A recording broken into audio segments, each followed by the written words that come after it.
Okay, we're live. The Ben Joravsky Show today for your Tuesday, April 2nd, a.k.a. Election Day, is underway. But before we get going, we would like to thank the following unions for making this show possible. First up, it's the International Association of Machinists and Aerospace Workers, Local 126 and District 8, the International Brotherhood of Electrical Workers, Local 9, and the International Union of Operating Engineers, Local 150. Thank you once again to those unions for jumping on board with us and bringing the Ben Joravsky Show back. And, of course, today's show is brought to you by our dear friends at the Chicago Federation of Labor. The Ben Joravsky Show starts now.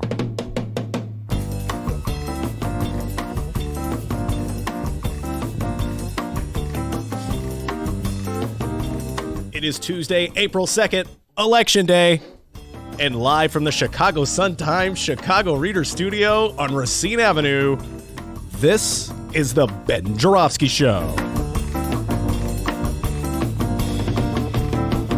Today on the program, our Chicago Reader colleague Maya Dukmasova will join us. We welcome visiting scholar and former director of the Studs Terkel Archive, Toni Macaluso, and Benny J takes the deep dive with former Illinois Governor Pat Quinn. And now your host. Oh, he voted. Chicago Reader columnist Ben Joravsky. Hello, everybody. Ben Joravsky here. Happy Election Day, one and all. We're calling this We Can Do Better Tuesday, and here's why. Had a great weekend. You have a good weekend? Yes, I did. It was very relaxing. That's what I like to hear. I want you to chill out and, take it easy. You've been running. All right, cool. I'm out of here. See ya. Take the day off. No, not till the weekend do I want you to do that. Let's see. I watched a ton of basketball. Oh, nice. I'm very happy to report that Duke lost. Yes! Sorry about that. Michigan State beat Duke. Watched a lot of college basketball. Got an award. I want to give a shout-out, a mighty shout-out, to the Nelson Algren Committee. Nelson Algren being, of course, the great Chicago novelist who died in 1981, wrote Chicago City on the Make and The Man with the Golden Arm. And there's a committee of people who love his work, and every year they celebrate his birthday. He'd be 110 years old. Did you bring the award to show everyone? I was going to and I forgot. I'm going to bring it tomorrow. Right, it's at home. I can see where it is in the living room. I was in a hurry to get out of the house. Anyway, they cited me for, quote, wading in the muck without getting dirty. How about, that's pretty fun. That's pretty funny. Anyway, it was a great time. It was Mary Wisniewski from the Chicago Tribune who's written a biography of. We got to get Mary Wisniewski on this show. She knows more about Nelson Algren than anybody alive. Anyway, she gave a speech. There was films, old films. I gave a little talk. So anyway, thank you one and all from the Nelson Algren Committee. It was a great honor. And then got down to business, boy. All right? Got election to cover. All right? Politics to talk about. And this brings me to what I want to talk about. So last night at bowling, having a conversation with somebody. I'm just going to call him Bobby because I want to conceal his identity. We're not going to say who Bobby is. I like Bobby. All right? I like Bobby. So, Bobby's like, people come up to me because they know I'm a political geek. They always ask me, like, who are you going to vote for? Or what do you think? Or who's going to, usually, who do I think is going to win? Like, I know something. What's a TIF? Yeah. One more time, Ben. Could you explain that TIF thing again? So Bobby comes up to me and goes, I already voted. I voted early. Oh, that's good. Yeah, in the 47th Ward, I voted for Michael Negron over Matt Martin because, get ready for this, I am sick and tired of Matt Martin filling my mailbox with his campaign flyers. So I just cannot stand it, and I voted for Michael Negron. And I'm thinking, I like to think I take a sophisticated approach to voting. I take it very serious. I read all the great pundits and reporters, Maya Dukmasova and, Eric Zorn and, the Tommy McNamee and Mary Mitchell. I read them all, and I listen to the candidates and I read their position papers. And old boy here, he just decided he was going to vote for Negron over Martin because Martin had filled his mailbox with too many flyers. Oh, I see why you're calling him Bobby. Yeah. But yeah, we'll call him Bobby McGee. Anyway, so I'm like, that's weird. You sure they were Matt Martin? Oh, yeah, man, they were Matt Martin. Because the reality is that Negron's got more money than Martin in this runoff for 47th Ward alderman. Follow me on this, everybody, even if you don't live in Chicago. It gets into the psychology of Chicago voters. So Negron is financed by Mayor Rahm's PAC. And Mayor Rahm's supporters got more money than Martin. And he is the one flooding the mailboxes with literature in the culminating days of the campaign. Why are you blaming Martin? And then it dawned on me, Dr. D. The flyers that were filling Bobby's mailbox were not Matt Martin flyers. Oh, no. They were being sent out by Michael Negron. They were attack flyers attacking Matt Martin. They had a picture of him. Here's the picture. I have it. State Exhibit A right here. Oh. And it says, Matt Martin is a flip-flopper who wants to squeeze Chicago's middle class dry. And there's a picture of Matt Martin that makes him look like a mugshot, like he belongs in Sing Sing or something. And so, oh boy, Bobby me and Bobby McGee, was blaming Matt Martin for the flyers that Michael Negron had sent out. Do you follow me, folks? That's even more complicated than a TIFF story. I'm like, dude, you punished the wrong guy. Hubba.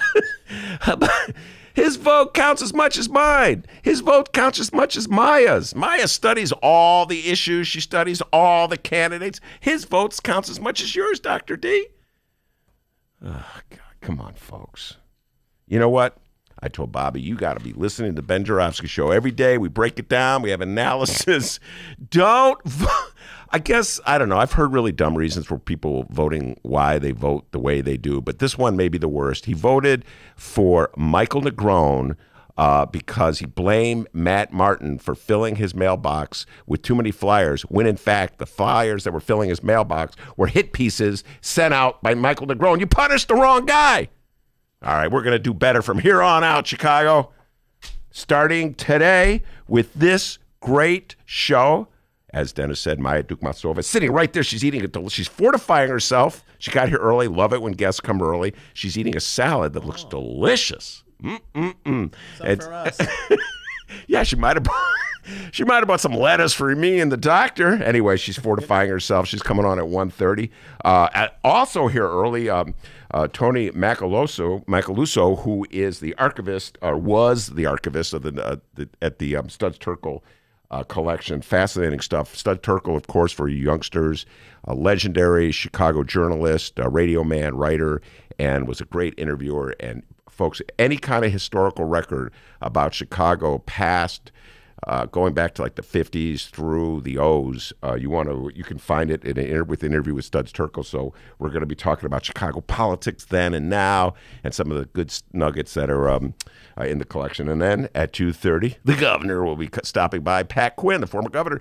You know, the last time he was on the show, he was talking about his referendum that would limit Chicago's mayors to 2 terms. We've since had an election. The people decided, but the votes have been impounded by the Board of Election as the matter is adjudicated. So we'll get so for all we know, Tony Preckwinkle or Rory Lightfoot, whoever wins today's election, will be limited by the voters of Chicago to 2 terms. We don't know. Oh, gosh. Democracy in Chicago. The voters get to vote, but they impound the votes and don't count them. And then then we have this other voter who's voting because he's punishing the wrong guy for filling his mailbox with flyers. All right. So anyway, that's what we have on tap for today. A lot of political discussion, politics. But before we do any of that, the doctor has the news. Hey, guys, I'm Dennis. And hey, Bobby from Bowling, if you're still listening, hang in there. I know Ben just trashed you, but I concealed his name. Oh, yeah, he concealed his name, all right? So, yeah, hopefully you're still with us. Hey, Bobby. All right, everybody, it's the middle of the day. Coming up, we're going to unpack. We're going to be talking about it's Election Day, so we're going to be talking about that, obviously. But before we get into that, big day ahead of us in the local news department, of course. Ben, we have a White House whistleblower. Yes, we do. Uh-oh. As our president threatens to shut down the border, whine like a weirdo about hurricane funding in Puerto Rico, and flip-flop on ending the Affordable Care Act. By the way, on Monday night, he suddenly pushed for Obamacare replacement until after the 2020 elections. Because he knows it's a loser. Yeah, you know, and a whistleblower working in the Donald Trump White House, and surprisingly, still working in the Donald Trump White House, has released some revealing information. Tricia Newbold is her name. She's a White House Secretary Advisor, and she told members of Congress during an interview with the House Oversight and Reform Committee last month that Donald Trump's administration overturned up to 25 denials for security clearances, often ignoring the guidance of intelligence officials.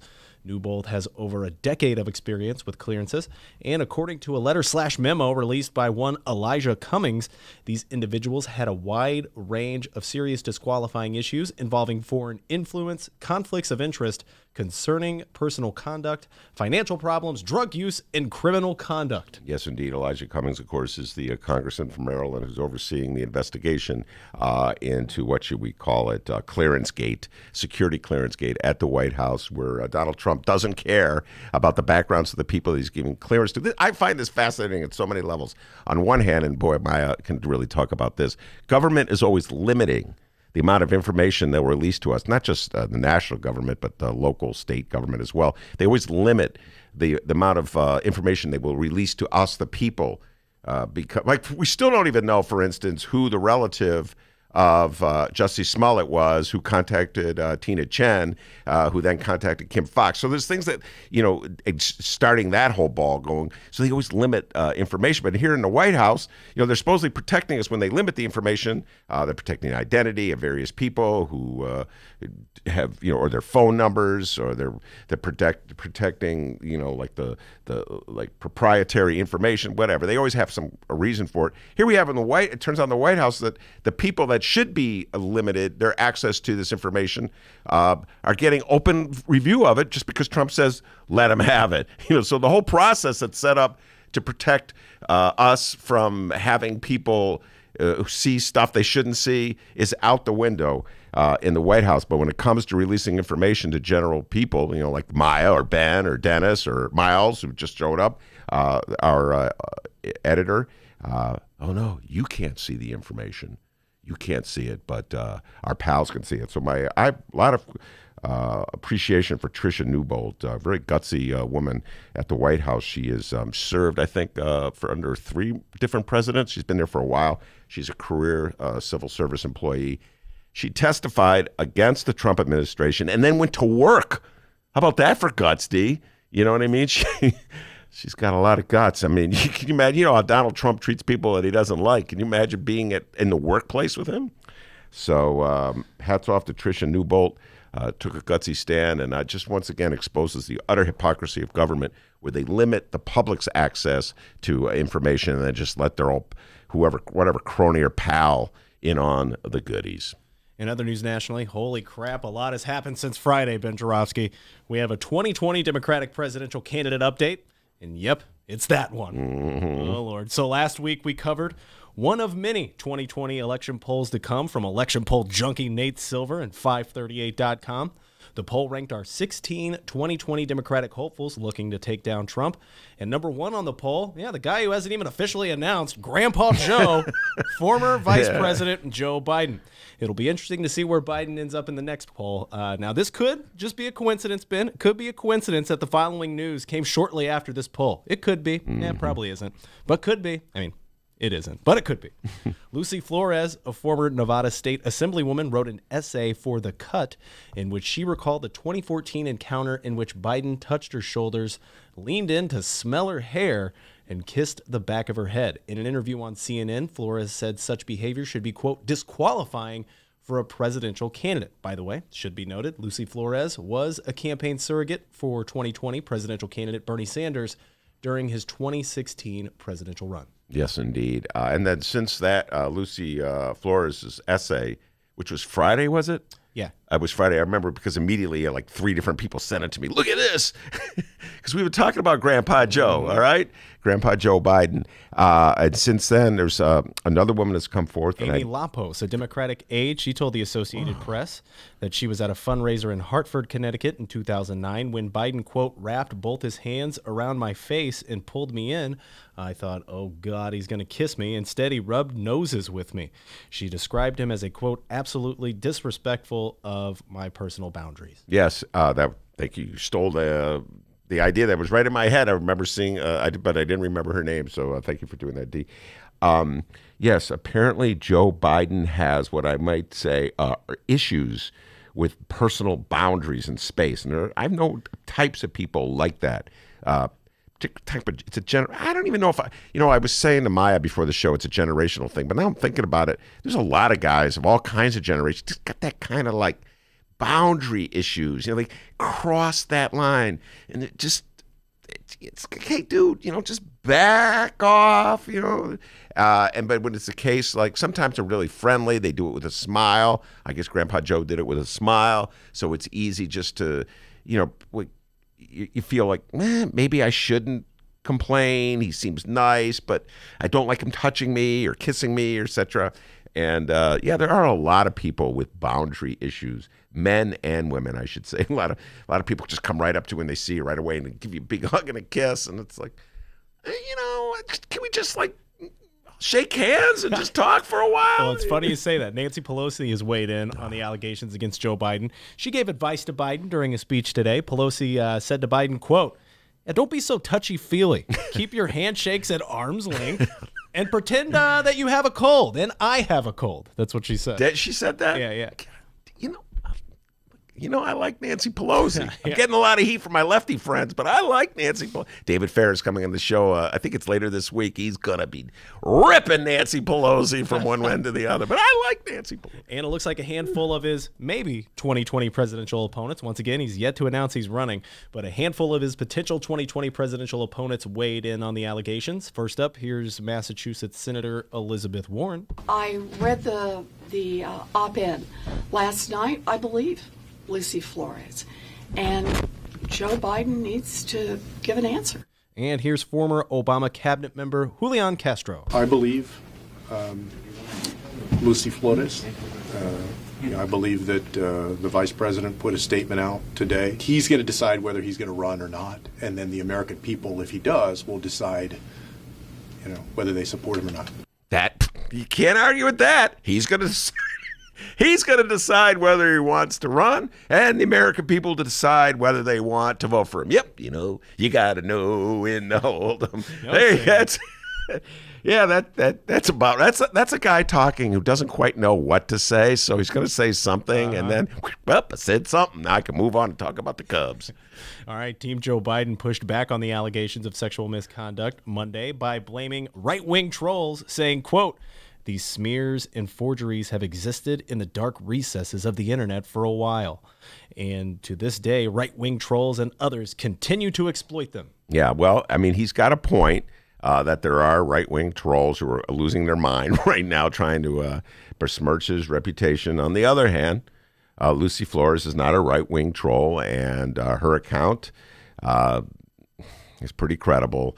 It just looks as though Joe Biden has an issue with crossing those lines. So will it be enough to keep him from being the nominee? First of all, he hasn't even announced that he is going to run. So let's just get that point out there. I do not know that. It may be enough to keep him out of the race. He may say, you know what, I'm 7. How old is he, 77? Yeah, close enough. Old. I just have always appreciate the role he played in the Obama years when he, in the debates, first against Sarah Palin and then the young pup for 10 trivia points. Remember who it was? No. The running mate in 2012? No? You forget already? For who?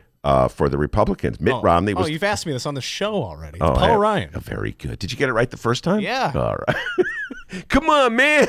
Get with it, Joravsky. You know what? My memory's not what it used to be because Maya's not giving those memory fortifying salad. She's not sharing that with me. It's Maya's fault. She's like a right-wing troll. Oh, okay. Man, that salad does look good. But anyway, so I appreciate the role he played in those debates. Although, if you go back and look at, here I am at a tangent within a tangent. You go back and look at that 2008 debate, oh man, it's time changed. I talked about this before, D, as well. He came out strong against gay marriage. Joe Biden did. He goes, under a Barack Obama presidency where there won't be no gay marriage in this country. And it was like his way. They sent him out to deliver that message to sort of reassure mainstream America. Well, we're not going too fast.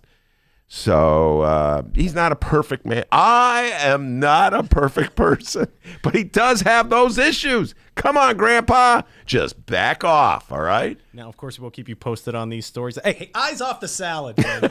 Come on. That salad looks good. Know your salad space. I think there's, what's that, red radish or something? Cabbage. That's cabbage.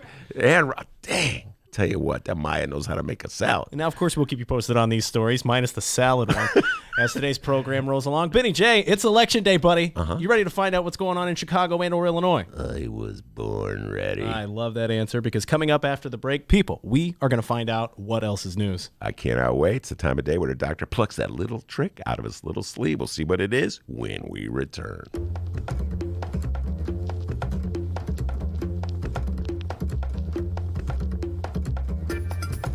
Hey there, producer Dennis here.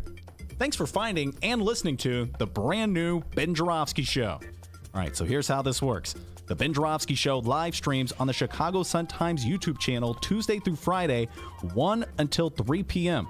Once the show is over, you can listen to the replay on our YouTube channel, or we throw it online for you to download by 4 p.m. Where can you download the Ben Joravsky Show, you may be asking yourself? Well, you may be asking yourself a fantastic question. You can find previous Ben Joravsky shows and guest interviews through several outlets.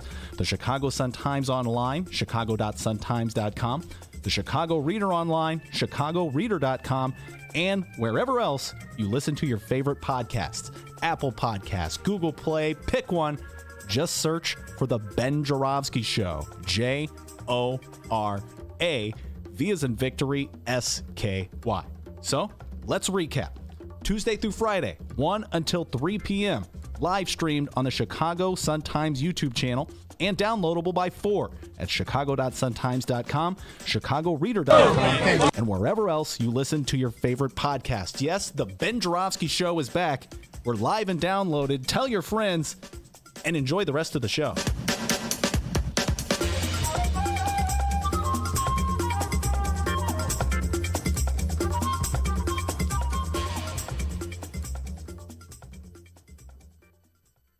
Hey, welcome back to the Ben Joravsky Show, live from the Chicago Sun-Times. Yes, indeed. We are live from the Chicago Sun-Times. It is indeed the Ben Joravsky Show. By the way, I have pens.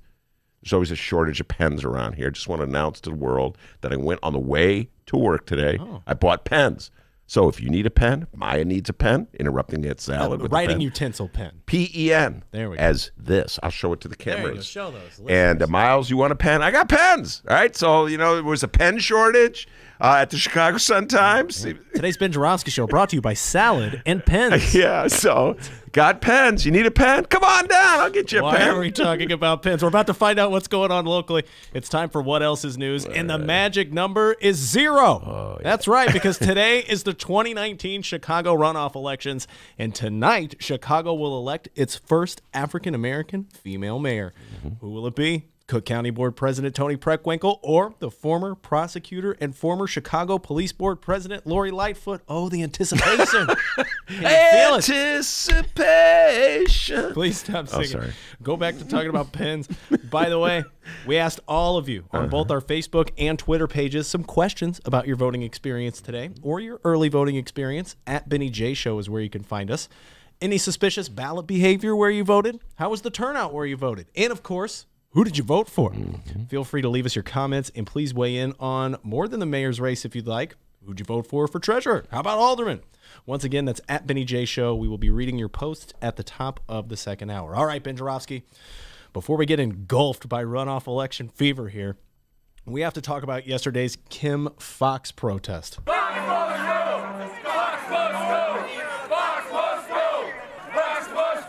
They were saying Fox must go, for those who didn't know.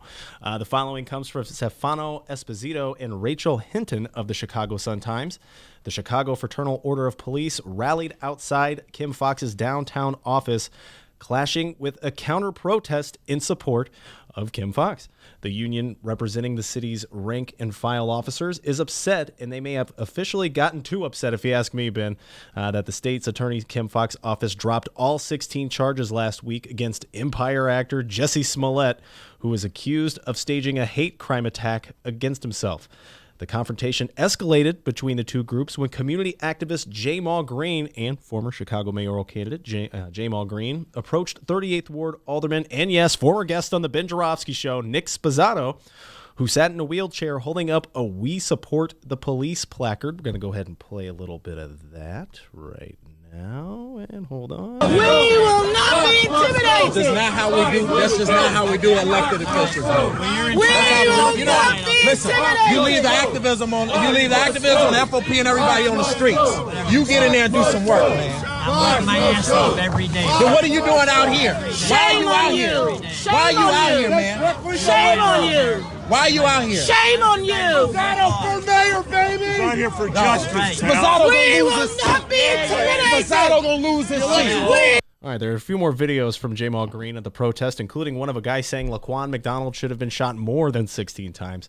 We're not going to play those. It's posted on Jamal Green's Twitter page at JAYMAL Green. Go check him out if you're interested. Ben Joravsky, your thoughts? Well, first of all, Nick Spazzato is doubling down. He said when he was on the show, he supports the police and he supports the Fraternal Order of Police, and he's been very critical of Kim Foxx. Even before Jussie Smollett. So I'm not at all surprised that he would be there defending the Fraternal Order Police, joining the Fraternal Order Police to protest against Kim Foxx. And of course, I'm not. Jamal Green's interesting. Jamal Green was very much a frontlines activist in the early days of Laquan McDonald. He was the guy who would go out to there were many protests in 2015, 2016, where Jamal Green would be on the front lines, directly face to face with police officers, and then he would be one of the guys protesting outside of Rahm's house, if you recall, in those very cold months of January of 2016, when this movement was really taking shape. And then when he ran for mayor, he kind of retreated from the public protests and became more of a mainstream image. And I didn't even make the ballot. He was knocked off by your good friend Ricky Hendon on behalf of Willie Wilson. So now he's going back to the public protest. I would love to have a debate in the studio. Nick Sposato in that seat, Jamal Green in that seat. So I'm reaching out to both of them. They've both been guests on my show. I've known them both. Jamal Green, Nick Sposato, debate the issues. I personally feel that this issue is so easily exploited by the far right and by the Trump crowd to just undercut what I consider to be the obvious racial overtones to Donald Trump, and the way he tries to play one American against another American and exploit just prejudices and fears, et cetera, et cetera.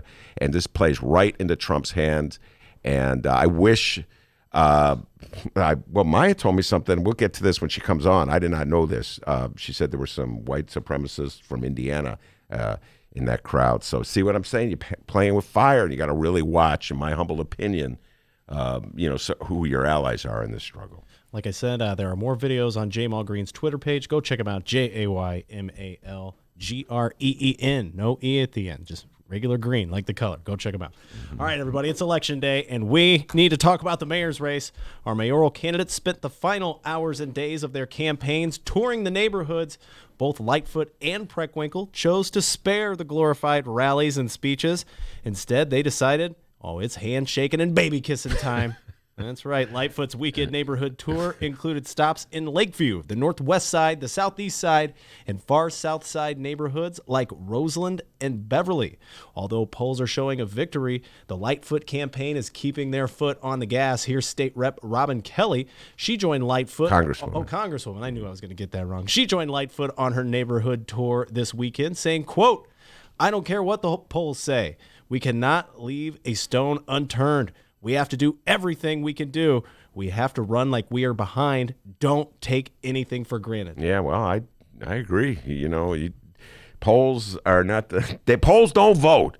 So absolutely, that's just fundamental. You got to run to the very end. And I don't know. People, Maya said, don't get into the prediction game. So I'm not going to get into the prediction game. But I'm going to resist predicting something. Okay, so I'll resist it. Just I have a sense of where this election's going. I've had that sense for about 3 weeks now. Now, as for Toni Preckwinkle spent most of her weekend neighborhood tour on the south and west sides of the city. She also made visits to Little Village and Humboldt Park, with no time really spent on the north side of Chicago. Yeah, well, I guess she's figured out that the north side of it's so ironic. The north side of Chicago was very favorable to Toni Preckwinkle in 2010 when she ran for Cook County Board President in the Democratic primary against Todd Stroger, and I think there were 3 other candidates in that race, or maybe 2 other, I can't remember at the moment. And in many ways, you could say that was her base. That base has turned against her in this election. The north side went strong for Lori Lightfoot in round 1, and it's clear it's still going strong for, if you go around the north side, you'll see Lightfoot signs absolutely everywhere. And I think there's a sense on the north side of Chicago that anybody in this election with strong ties and connections to Ed Burke and Danny Scalise and Joe Barrios is going to get punished. It's almost like a knee-jerk reaction.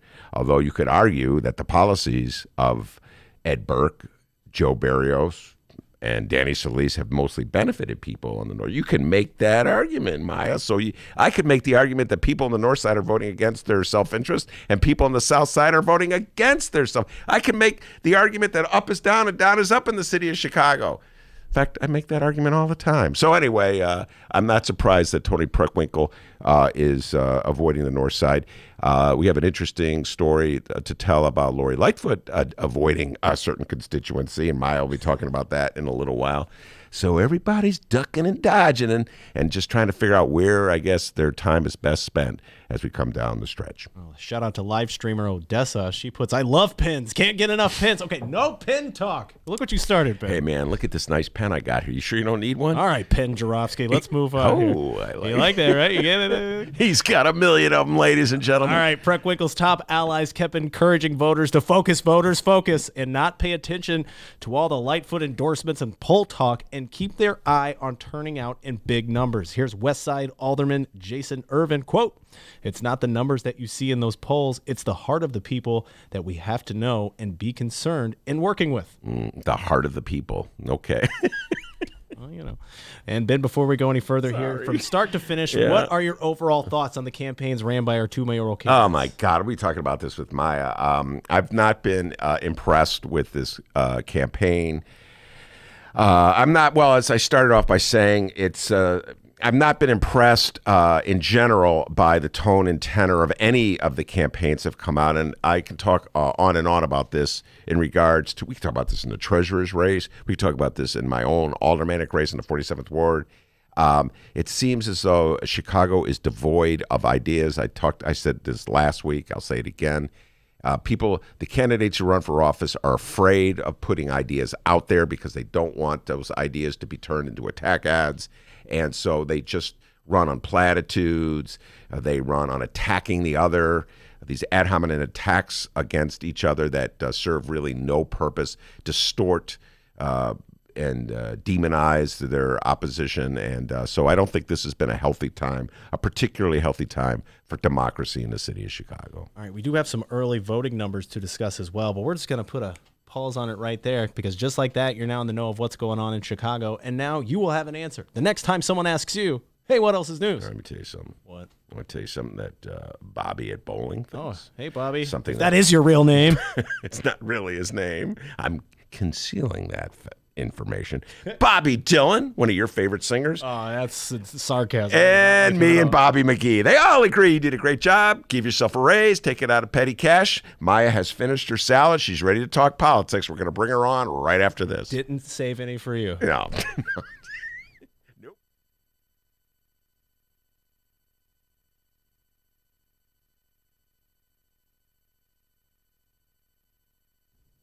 Is moments away, but before we get started, we want to remind all of you that this show is powered by unions.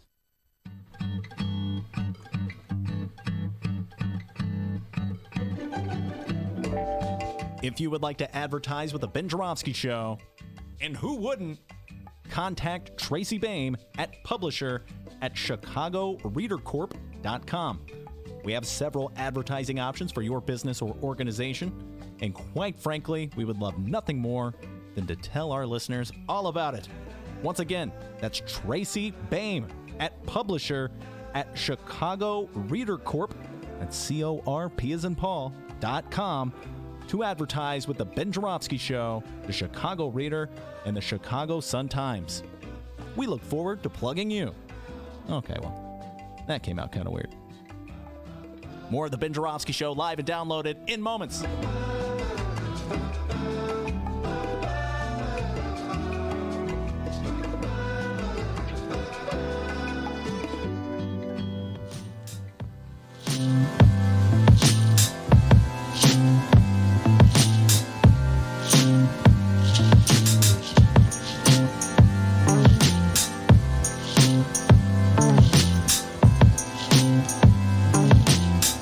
Hey, welcome back to the Ben Joravsky Show. Benny J, take it away. All right, I will take it away. Thanks. Appreciate it. And turn things over to Maya Dukmasova from the Chicago Reader, my beloved Chicago Reader. Every Tuesday she comes here. It's one of the most popular features on the show. You know, the ratings go up. When are you going to say my name right, Ben? I know. Now, you were saying it right. I was saying it wrong. Now I'm saying it right, and you're saying it wrong. Dukmasova. What did I say? Dukmasova. I like Dukmasova. Go, Ben. You should appreciate it. It's a Russian name. Come on, Javorsky. What is my good friend Sue Garza call me? Javorsky. Javorsky. Ben Javorsky. Half the office calls you that too, man. I know. Half the world calls me that. It's all good. Look. Did you see this milk carton? Yeah, we need that for the reader office. Excellent podcast Often wondering content. where you are. Well, you know where I am from 1 to 3 every day. There's no doubt about that. All right, Maya, let's get down to business. First of all, let's do some self-promotion. All right, let's do it. Maya's my partner For in our crime. growing media empire. It's growing as we speak. So everybody knows hopefully by now, our podcast Backroom Deal. So we are having a Backroom Deal live show and election party tonight. The Chicago Reader team has teamed up with WLPN Lumpen Radio and Mars Brewing, and we'll be having a big party at the Mars Tap Room in Bridgeport. MARZ, correct? Yes, correct. And you can join us starting at 6 o'clock. The event will be going on 6 to 9. We'll be on stage discussing the election results as they roll in. We'll have some special guests, including Mario Smith from Lumpen Radio. We'll have your friend and noted political operative Adolfo Mondragon. El Dragon. And we'll have Ellen Mayer and Steph Scora from the Girl, I Guess Progressive Voter Guide joining us as well. We'll have an amazing DJ there, Sadie Woods, and it'll be a really good time. Come drink some beer, come have some food, and the event is free. So we're really hoping a lot of folks will turn out tonight. Absolutely. Hope you turn out. After voting. After voting. And I probably shouldn't say this, but even if you don't show up, you can't make it for whatever reason, it'll be live streamed. That's right. On the Chicago Reader Facebook page, you'll be able to catch the live stream. Very good. So we're going to have a lot of fun talking politics in the city of Chicago. All right, before we take the deep dive on local politics, I said this on the air while you were enjoying that delicious-looking salad. Particularly love the cabbage leaves that were in the salad. And I said, is your opinion about Grandpa Joe Biden and his quote-unquote antics in regards to the way he treats women, that boundary, that space that I was getting at? So what are your thoughts on that one, Maya? I mean, my thoughts are not all that interesting or sophisticated. I mean, it's gross and unacceptable. I mean, having been on the receiving end of not wanted touching from older men or men in general, or really anybody. I've been on the receiving end of it from older women as well. It's not any better. Well, it's not as bad, but the point is that don't touch people. You know, I'm from Russia originally, and when I came to this country when I was 9 years old, I came into the 4th grade, and we didn't have any concept of personal space, and I was constantly being told to keep my hands to myself, and I was constantly getting in trouble because I was touching people too much, and because in Russian schools, kids are everything's very regimented, so you sit very quietly and silently during class, and you don't really have any opportunity to be freely interacting with other kids during school hours, which is not the case in America when there's a lot of kind of free flow in the classroom. So I think it just all totally blew my mind, and I was having so much fun, and it was so great to be surrounded by so many new kids. And I was touching people way too much. Well, don't be like 9-year-old Maya or Joe Biden. Keep your hands to yourself. You know where they're, especially if you're a man. I got to tell you this: there were kids, and I've done a lot of coaching over the years. There were kids who always would come up and hug you. You know what I'm saying? They just had this impulse to hug you, and I was just always all right, there's that. We got to keep that wall here. So don't touch people. Don't touch people unless they want to be touched.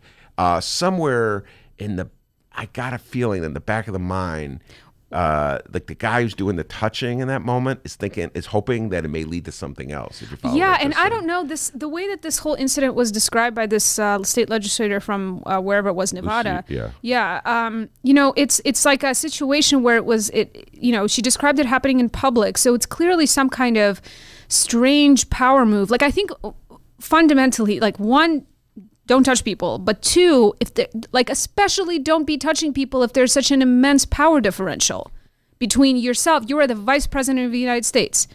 You're the principal of a school, or you're a teacher. Anytime you're in a situation where you have more power than someone else and you're doing the touching, that unacceptable.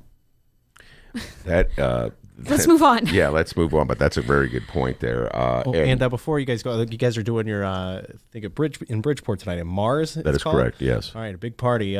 We have Odessa. She weighed in here. She says, "Oh no, I'm sorry. It was Bruce. He says, has Ben going to be giving out pins at the party?" You started Pens it. and salad. Pens and salad. Well, the salad's gone, but the pens are here. You can't have enough pens, D. So, yes, I may ask a trivia question, and the winner will get a pen. You hear that, Bruce? Bruce, you better show up. Show up, you'll win a pen. You know It's a what, nice though? pen. There will be other swag. There will be reader swag and other opportunities to win cool shit if you show up at the party tonight. Yes. And so, yes, there you go. You can win readers, swag, and pens. All right. All right. Now, earlier, Dennis was going through the news, the local news, talking about in the final days of the campaign, Toni Preckwinkle said, I've had I had enough of the north side. I'm going to concentrate elsewhere in the city. Obviously not where she's expecting her votes.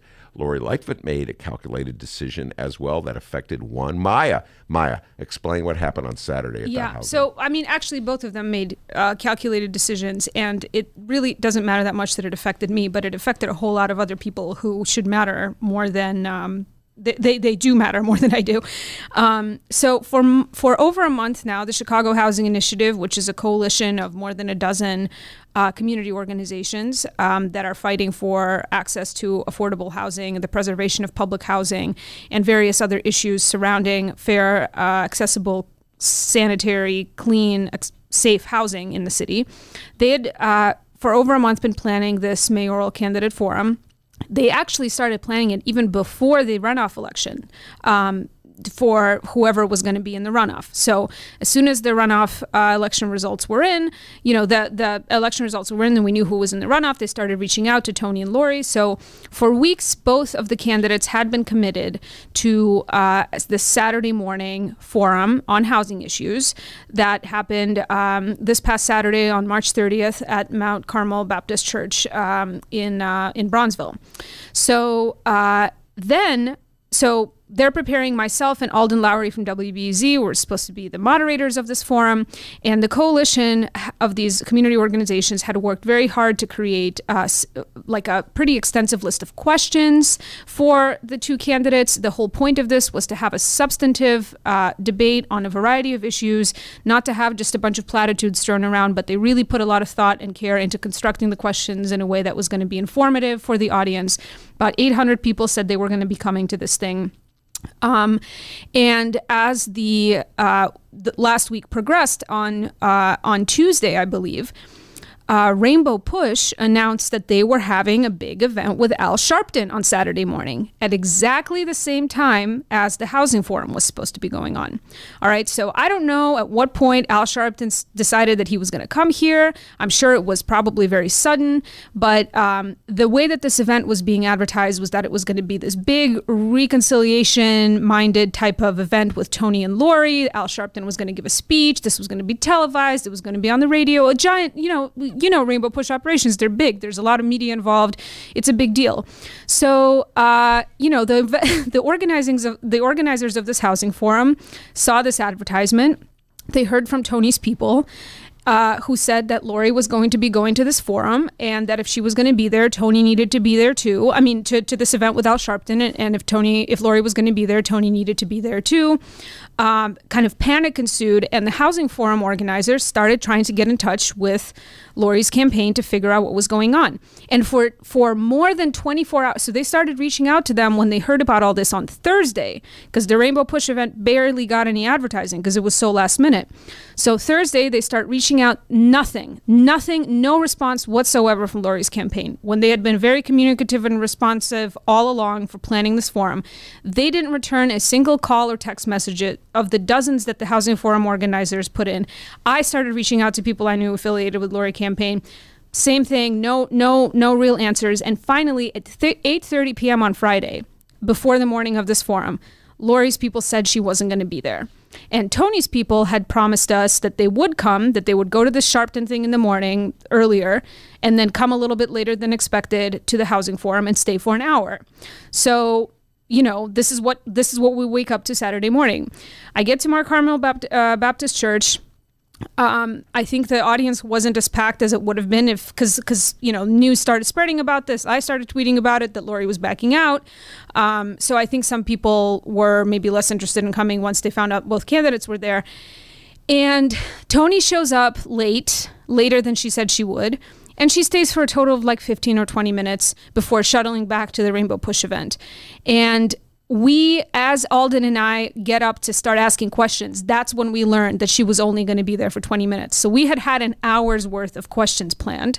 So everything was just like very, very rushed. We barely we really turned into a stump speech campaign stop type thing for Toni, because she was the only one there, and we didn't really have time to get into a lot of the substantive issues we wanted to discuss and do follow-up questions and really push her on issues. And then she left very quickly, and the forum I was just incredibly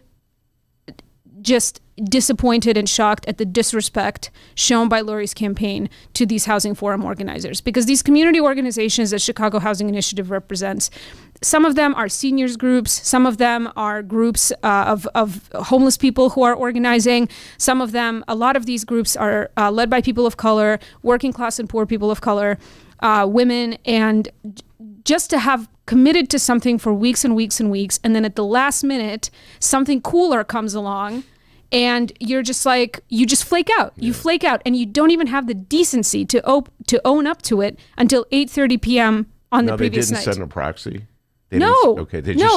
Nobody came. And they wouldn't, and they didn't, they like, it just, and even though it was good that Toni came, the fact that even she was like, she couldn't even commit to the hour that they had confirmed they would be there. So it was very disappointing. You know, I looked on Twitter, Lori had all these photos posted with Al Sharpton, and then after that she went up to the north side to Cinnamon Bun Tycoon Tom Tunney's Aunt Sather to like shake hands with a bunch of well-to-do white people. So, all right, my takeaway from this story is this, and feel free to vigorously disagree with me, as I know you will, Maya. My takeaway from this sort of fits the narrative that I've been talking about throughout this campaign, and that is that really issues do not matter in this campaign. It's all about posturing. It's all about getting, in this particular case, for Lori, it was very important to be photographed with Al Sharpton. So the issues of housing that may affect people on the South Side in a campaign's decision are secondary to just a photograph with Al Sharpton, who may get voters, you know, to convince them to vote for that. Oh, she can't be that bad. And Lori Lori really has been fighting for the black vote, so maybe the calculation was that this was going to be more likely to get her more South Side black votes or West Side black votes, because her base of support is really white North Siders. I think that, well, okay, two things. First of all, I want to also add that I'm incredibly disappointed at the Rainbow Push people, because the housing forum organizers were also reaching out to them to see if they could work out some kind of compromise where they could stagger the events or something. They were to shift the schedules around so that both events could happen and both candidates could be at the same place. And they got absolutely no response from anybody from Rainbow Push on this. I was thinking to myself as I was standing in that church, like, what would have happened? What if Al Sharpton had come to that event, had made an appearance at that housing forum, what that would have done for these issues, for these people that are organizing around these issues, how many people would have turned out to that event. And then the other thing I want to say is over the weekend, I was also talking to a former Democratic Party operative, not from Chicago, but who worked in New York State, who said to me that she was describing that in the last days of a campaign, things can get really crazy, and all kinds of people can show up to a campaign that had nothing to do with running this operation all along, but they're sort of like last minute people.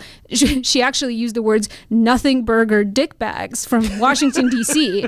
who will show up to a campaign and be very impressive to a candidate and appear to have this all this knowledge and professional expertise on issues, and start calling the shots and essentially take over a campaign with the aim of like getting a job in this new administration. And she said that especially this can happen with campaigns that seem like they have a lot of momentum behind them and a high chance of winning. So part of me wondered, because there was a moment, so look, this had to happen. For this whole thing to go down the way it did, this is what had to happen. So, there's a room of Lori's campaign staff. Folks know that this is what their schedule is on Saturday, to be at this housing forum. Suddenly someone runs in and says, hey, Al Sharpton is coming and they want us to be at this thing at Rainbow Push with him. Like, we're invited. Yeah. And somebody else in the room has got to say, but what about this thing we committed to at that same time on Saturday morning? And then the discussion is that, like, somebody either is calling the shots high up in the campaign and they say, no, forget about that, we're doing this instead, or there's a coordinated discussion about it. But I do not buy that there was no planning around canceling this, and I just cannot believe that they wouldn't own up to it until the last minute, unless maybe there was some kind of internal struggle where staffers were trying to figure out a way to do both, and it wasn't until 8:30 p.m. I don't understand why they didn't send a proxy. I don't either. If you say, I don't know how that would have looked worse than not being there at all. Yeah. Well, at least there's somebody there to answer a question or absorb the anger. Of the people in the audience. It's not a total, complete write off or brush off. Listen, the basic point is, if you made a commitment to talk to a coalition of housing activists on a very important issue, affordable housing, you should own up to that. But if you decide it's in your best political interest at the end of a campaign to blow them off because Al Sharpton's in town and it's more important to be photographed hugging Al Sharpton, then that's a decision. You got to own up to it. Send somebody in there. And they wouldn't own up to it until 12 hours before the event. Yeah. The people who were organizing this thing did not hardly slept the night before, trying to figure out how they were going to rearrange everything to make it work with one candidate instead of two. All right. So this sort of fits the narrative. As I said, I've been saying but all kinds of weird stuff happens at the 11th hour of campaigns. Well, I'd say this stuff is weird. I don't even know if weird, that would be under the category of weird or, just out of the blue. I think that the strategy that have been employed by the people who engineer the campaigns in the city of Chicago in this cycle has been particularly frustrating for me, I would say. And I've talked about this many times. I've written about it. There's really no discussion in any specific way, Maya, about anything, what's your housing plan? How are you going to raise the money that you need to fund Chicago? How are you going to distribute the money you need to run Chicago? What kind of resources are you going to give to the schools? Are you going to give more money to the schools? Are you going to continue, to me, one of the most important programs of all? Are you going to continue the TIF program by giving most of the money to the well-to-do neighbors and squandering the poor neighbors? How are you going to find the money to do all the infrastructure needs? This is an endless parade of issues that we could be talking about. They don't talk about any of them. They speak in platitudes. They evade, they duck, they dodge, because they've been told.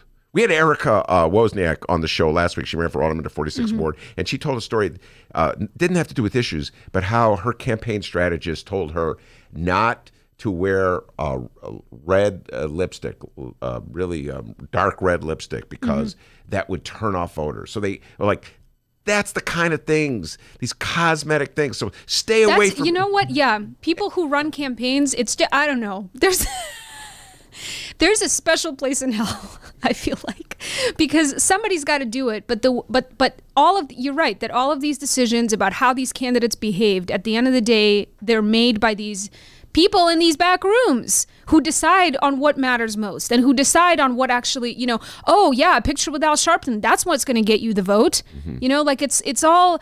I don't want to say that Lori is not responsible for this horrible kind of show of disrespect to these housing forum organizers, because I think she is, because I think that if she, at the end of the day, the candidate is the one that can say what they want to do.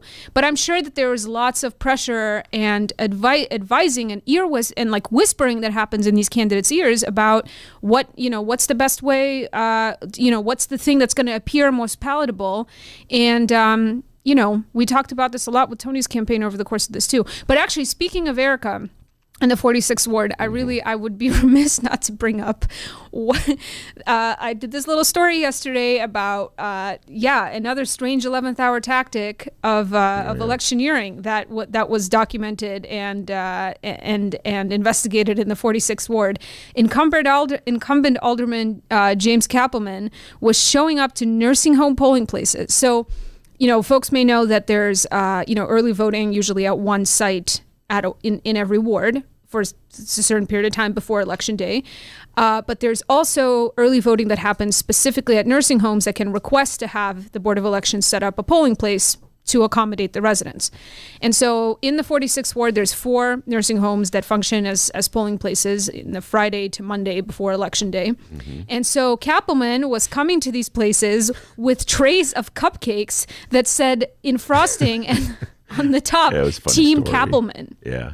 And so his opponent, his runoff opponent, Marianne Lalonde, there were poll watchers at these sites that were from Marianne's campaign, which, by the way, is like totally normal.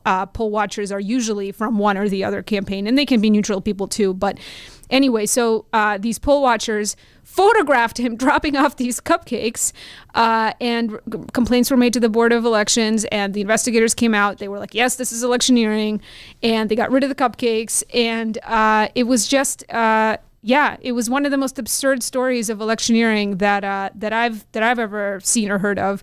And folks, if you're out there today, if you see anything like that, campaign literature, buttons, cupcakes, bread, whatever, boomerangs with candidates' names being handed out or offered within 100 feet, within those boundaries set up by the cone, the blue cones, within 100 feet of a polling place, you need to report that right away to the Board of Elections or to the Chicago Lawyers Committee for Civil Rights, who also have a hotline for this.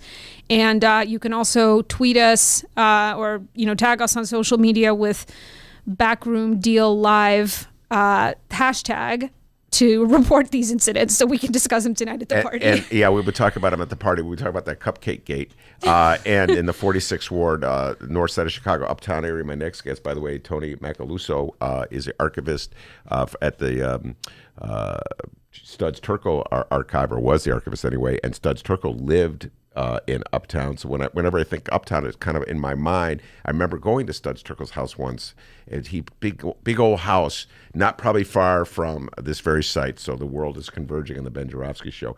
But folk, tell everybody if they haven't had the good fortune to read your story that you wrote about this for the reader, Maya, the closing line, Jim Allen, what a wise guy from the Chicago Board of Elections. Yeah, the spokesman for the Chicago Board of Elections, Jim Allen, who's actually one of my favorite flacks out there. Just because he's so easy to work with and he's always very responsive, and maybe it's because they don't get that much criticism as an agency, so he's quite pleasant to work with. But anyway, when I contacted him about all this, at some point he just broke down laughing because it was so ridiculous, especially when I was telling him that Kappelman's campaign was saying that it was inappropriate to be taking photos inside a polling place.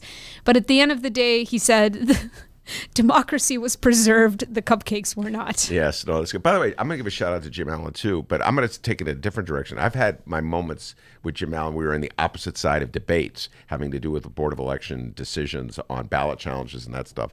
And what I like about Allen, and I hope there's some strategists out there listening, you know what? You can have a disagreement with someone without like totally vilifying and destroying them. That's sort of the mentality that exists with many of the operations in City Hall, Maya, as you know. Like, and that's part, who knows? Maybe the Lightfoot campaign said, oh, we're not going to that housing group because Maya's there. We don't like Maya's coverage. Or Alden's there. We don't like Alden's. That stuff's been known to happen as well. So I appreciate Jim Allen.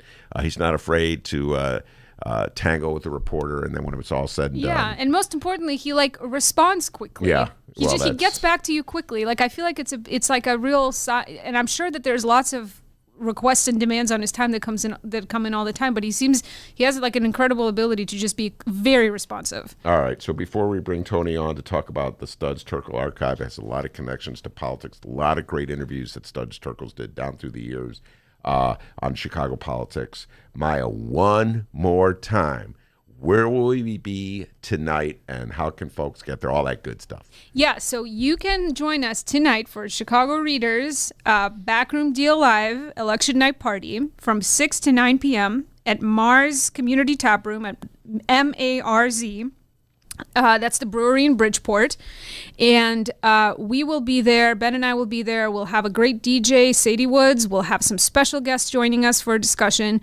The event will also be live streamed on Facebook for those who can't make it, and we'll do our regular bit. We'll talk about the election results as they come in. We'll talk about we'll process and analyze with everybody. We'll take questions from the audience. There'll be lots of delicious beer and food, and the event is free, so please come out and join us, 6 o'clock. All right. And I heard that the band, the Nothing Burger Dickbags will be playing. I heard they're going to be playing. Yeah, they'll be singing their greatest hits. I heard they're not that good. They do the cover of Kenny Rogers' song "The Gambler." You got to know that's nice. I don't know why I thought Hang of tight, that. millennials. We'll be giving away a pen, and Maya, if you're lucky, will make a cupcake. So we'll have a lot of fun there tonight. Maya, great job as always. See you tonight.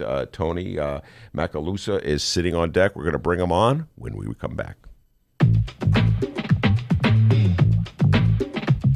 The Ben Joravsky Show is brought to you by the Chicago Sun-Times. For the latest in Chicago and Illinois news, sports, weather, and the latest in national news from a real Chicago frame of mind and real Chicago writers, check out the Chicago Sun-Times.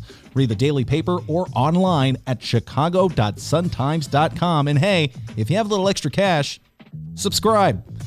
And by the Chicago Reader.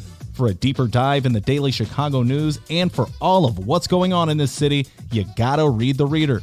Music, arts and culture, film, extensive event calendars, concert listings, and more, including weekly political columns from writers like Maya Dukmasova and, yes, our very own Ben Joravsky. The Chicago Reader is free in newsstands and at chicagoreader.com. That's chicagoreader.com.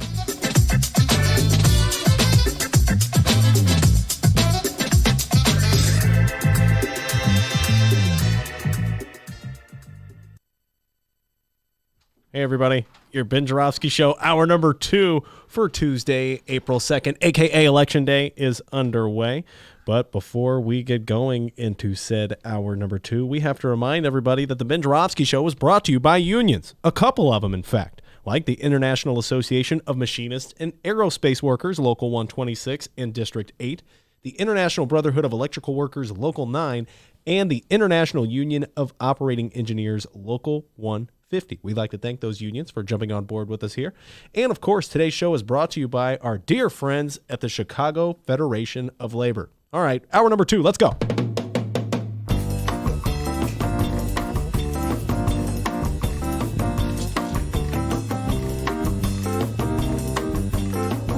It is Tuesday, April 2nd, Election Day. And live from the Chicago Reader, Chicago Sun-Times studio on Racine Avenue, this is the Ben Joravsky Show. In this hour of the program, we welcome visiting scholar and former director of the Studs Terkel Archive, Toni Macaluso, and Benny J takes the deep dive with former Illinois Governor Pat Quinn. And now your host, Chicago Reader columnist, Ben Joravsky. Hello, everybody. Ben Joravsky here. Maya has left the building. But Toni is here. Toni Macaluso from, well, I just keep calling him the Studs Terkel Archivist, even though he's not technically, literally, right now as we speak, the Studs Terkel Archivist. So I apologize, whoever is currently the Studs Terkel Archivist. Oh, they are pissed right now. But you see, Toni, you got to understand something about me. Once something gets in my head, it's really hard to unlodge it, all right? So we're just going to go, just run with it for the moment, all right, Toni? That sounds good. So it is so good to be in Chicago on Election Day. I just got back from living in England for the last 8 months. Actually, I'm going back to England in 10 days, but I got here just in time for Election Day and to escape Brexit madness for a whole different kind of homegrown political turbulence instead. Now, before we take the deep dive into who Studs Terkel was, because I think some of our younger listeners may need a little help there, and what the archive has and how it could be relevant to people's lives, I have to say, I met you, Toni. It was on Saturday. I was at the Nelson Algren Committee party. They had that birthday party that I alluded to earlier. I was very fortunate to get an award from the group for my many, many years of writing in the city of Chicago about politics. And when you told me you would help put together the archives, I immediately said, I got to have you on the show to talk about it, because I'd say Studs Terkel, people from my generation, is probably very common refrain, Toni. Like, there's Studs Terkel, there's Nelson Algren, there's Mike Royko, they're sort of like the big three. And so I just had to have you come on to talk about the archives. But you've been living. You tell me you've been in England. You don't have an accent. No. You didn't pick when you're in England. Do you have a bit of an accent? A little bit. My 10-year-old son is going to start to get one. He's going to get a good Yorkshire Northern English accent. What's York? What does that sound like? Yorkshire. It's sort of halfway to Scottish, but there's some Viking slang mixed in there, which is interesting. That was Viking territory about 800-900 years ago. So they've got some strange words. Strange words. I don't know. Yeah. We'll keep it Chicagoese here for today anyway. All right. So Studs Terkel. Toni, why don't you educate people who may not have heard of him? Maybe some people out there who the name may be familiar, but they don't know exactly who Studs Terkel was, what he represents. So why don't you just clue them in? Yeah, Studs, born in 1912, as you like to say, the year the Titanic went down, he came up and lived until 2008, the year Obama was elected. In fact, he died on Halloween 2008, 3 days before that big election. He just missed it. He refused to vote early. He wanted to be around and cast his ballot in person. So 96 years, and among the many things that he did, he had a daily radio show on WFMT, the classical station up on the north side, what was downtown at the time. 45 years, daily radio show most of the time, left behind about 5,600 interviews with Martin Luther King and Muhammad Ali and Simone de Beauvoir, Nelson Algren's longtime lover, thousands of people, but also taxi drivers and teachers and school kids in China. He traveled around South Africa and Italy and the Soviet Union, and then also wrote 14 amazing books, oral history books that sort of put the whole idea of people's history, oral history, on the map. Things like Working and The Good War, but just also, to me, the kind of the unofficial cultural mayor of Chicago. I mean, I saw him many times when I was coming up, and someone who could just embody the history of the city and get on a soapbox and talk about the meaning of the Haymarket Massacre or Bughouse Square or event after event and just put it all in context. And what I've learned from working on his archive and traveling the world is, while there's lots of people that haven't quite keyed into who Studs was, for huge chunks of people, especially in the radio world and podcasting and oral history, I mean, he is a legend. Whether you're in France or China or England, where I've just been, I mean, people know him when they think of Chicago. Studs is right up there with some of the other obvious names, the Michael Jordans and the Oprah Winfreys and the Obamas and the Al Capones, as just an embodiment of what makes the city great. Well, it's interesting that you rattle off a list of names. Most of the names that you just rattled off who are connected with Chicago are actually not from Chicago. Al Capone came to Chicago from New York. Oprah Winfrey came to Chicago from the South. Michael Jeffrey Jordan came to Chicago from North Carolina. I can't remember what the other name was. I think those are the big three on the list. Yeah. But those are the people who achieved success in Chicago. Even Walter Payton, we're talking about the great sweetness. He's not from Chicago. Studs Terkel was very much a part of the city. Grew up. Didn't his parents own like a boarding house? Yeah, Wells and Grand Hotel. Well, they had one on the west side too, but where he grew up in the 20s during the Depression was up at Wells and Grand, just north of the Merchandise Mart. Yeah, still there. Now I think there's an oyster bar on the ground floor. Oh, that's wild, man. Things have changed. But so he very much, there is like a generation of Chicagoans who are very much, from the city, rooted in the city, rooted in there. I'm thinking, like Cup or Mike Royko or Gwendolyn Brooks. These are people from Chicago itself and very much rooted in the city. And Studs Terkel was one of them. He had a daily radio show. I forgot that. It was so every day. Was it done live or was it taped? Mostly live, sometimes taped. But it started back in 1952 and ran to 1997. He had a TV show for a couple years before that too, but he got blacklisted under McCarthy, and that ended his TV career, which was good for radio because I think that was his natural home. And so were you an engineer on his show? Did you work on his show? No. I came to WFMT a little bit after he left, although I used to see him a lot. So I came to run WFMT's radio network back in 2011, which was making radio shows that WFMT sent around the world.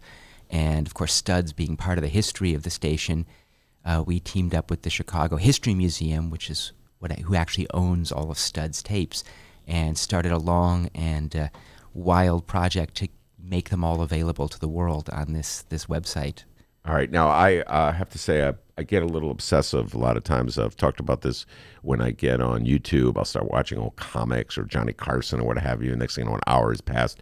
I had a couple experiences like this with the Studs Terkel Archives.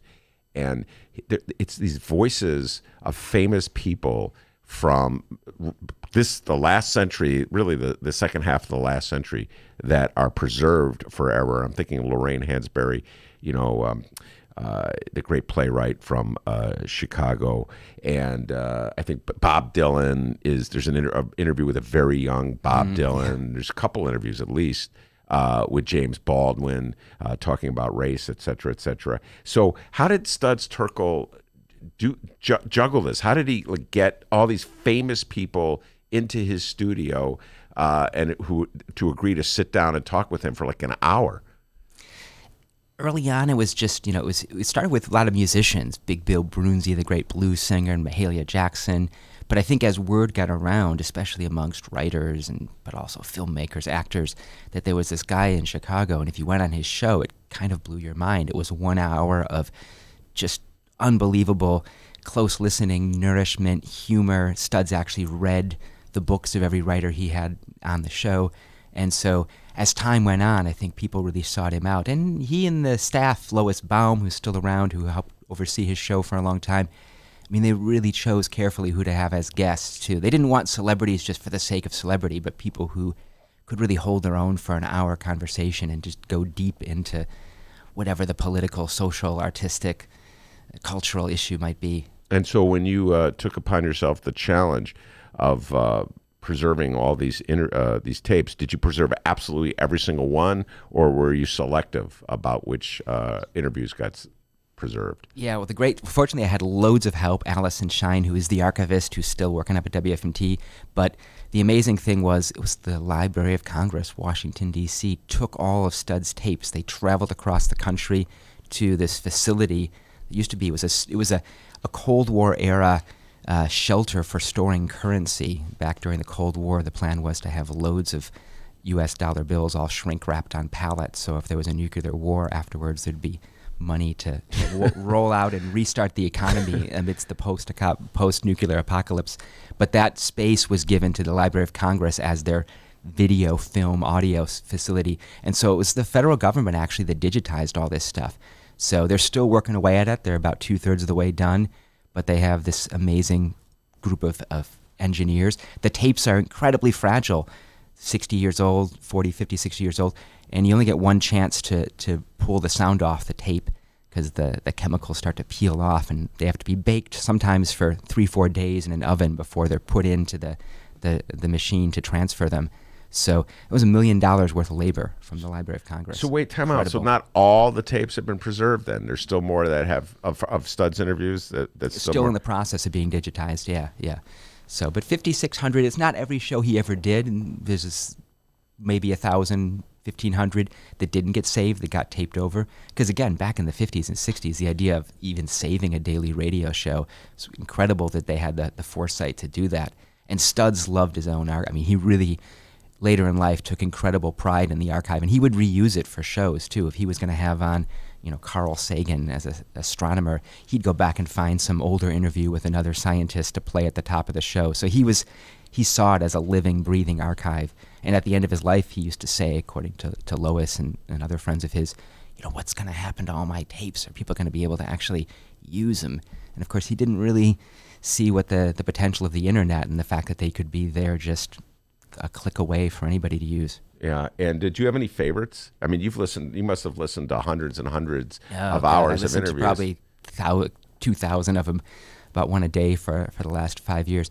The ones I've come to really love, I mean, there's tons that I love, but in addition to sitting in the studio, Studs did these incredible field recordings where he would tramp around with this old 1950s era German Uher tape recorders. So hearing Studs, wandering around Rome in 1963, meeting with Fellini while Fellini was filming 8½, or, in the red light district in Hamburg. I was in Hamburg a couple years ago and walking around the red light district, listening to Studs exactly 50 years earlier, wandering around the red light district, encountering people in these seedy jazz clubs and just narrating stream of consciousness. So I love Studs on the road is amazing to me.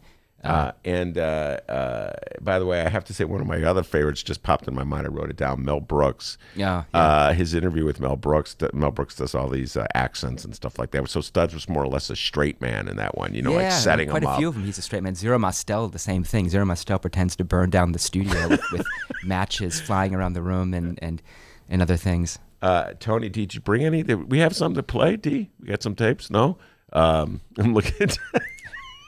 You want to take a break and then we can... All right, we'll take a brief break. We'll cue come back. stuff up. Cue this stuff up. We'll be right back after this.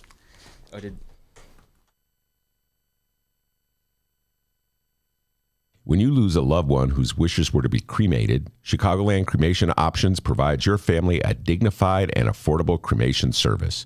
Chicagoland Cremation Options helps you bypass the expensive overhead of a funeral home or cemetery by streamlining the cremation directly. It saves you sometimes thousands of dollars. Chicagoland Cremation Options Crematory, just south of O'Hare, 5 minutes west of Chicago. It's a family-owned business operated by my good friend Douglas Klein. You can find them at ChicagolandCremationOptions.com. One more time, ChicagolandCremationOptions.com. All right, save that.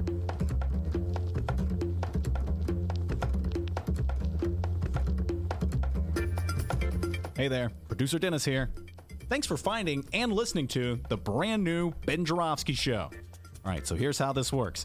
The Ben Joravsky Show live streams on the Chicago Sun-Times YouTube channel Tuesday through Friday, 1 until 3 p.m.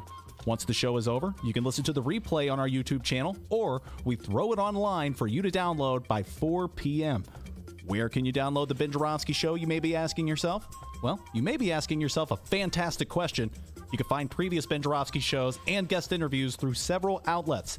The Chicago Sun-Times Online, chicago.suntimes.com, the Chicago Reader Online, chicagoreader.com, and wherever else you listen to your favorite podcasts. Apple Podcasts, Google Play, pick one. Just search for The Ben Joravsky Show. J-O-R-A, V as in victory, S-K-Y. So, let's recap. Tuesday through Friday, 1 until 3 p.m. Live streamed on the Chicago Sun-Times YouTube channel and downloadable by 4 at chicago.suntimes.com, chicagoreader.com, and wherever else you listen to your favorite podcast. Yes, the Ben Joravsky Show is back. We're live and downloaded. Tell your friends and enjoy the rest of the show.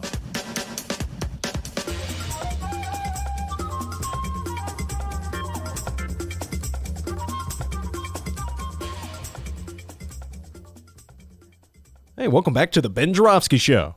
Benny J, take it away. All right, we'll do. Tony Macaluso is in the studio with me. We're talking about the Studs Terkel Archive. Studs Terkel, of course, the great interviewer, writer, oral historian, actor, radio actor, activist, political activist in the city of Chicago from 1912 until he died in 2008, and has left a voluminous collection of interviews, which you can get on the internet. Just start with Studs Terkel Googling, and you'll find it. And as Tony is saying, it's famous people, famous writers, famous comedians, famous actors, but also quote-unquote ordinary, everyday Chicagoans. And you get a sense of like a real sense of Chicago history. Well, just the history of culture in the world in the 20th century from some of the interviews. So we're going to take a deep dive further on, play some of the Studs Terkel stuff. But D, you got an update for us? Absolutely, I do. It is Election Day, everybody. In the last hour, we went through the weekends or the final hours and days of our mayoral candidates, Tony Preckwinkle and Lori Lightfoot. Got some insight on their strategy before Election Day. And Election Day is kind of interesting because all the moments leading up to Election Day, you got tons of information, tons of stuff to talk about. Then the day after Election Day, you got tons of stuff to talk about. Right now, we're in that moment where we wait. We're waiting for the results here. So as we wait, we do have some early poll numbers to talk about for early voting and mail-in voting. So let's go ahead and run through those real quick. Some early voting numbers to discuss here. This comes from the Illinois Political Bulldogs over at Illinois Politico and one Shia Kapos. First off, stats for early voting and vote by mail shows us something, well, that we already knew. Young people don't early vote. No, they do not. 5,112 voters age 18 to 24 voted early or by mail. Nearly 34,000 early voted or voted by mail for those ages 55 to 64. The other age groups waver at around 25,000, with voters who are 65 to 74 years old numbering around 32,837. Older people vote. Older people vote. Younger people do not vote. Yeah, we knew that. Yeah. On to the wards. Now, let's look at some early voting on the wards. I think we need some good dramatic music here. All right.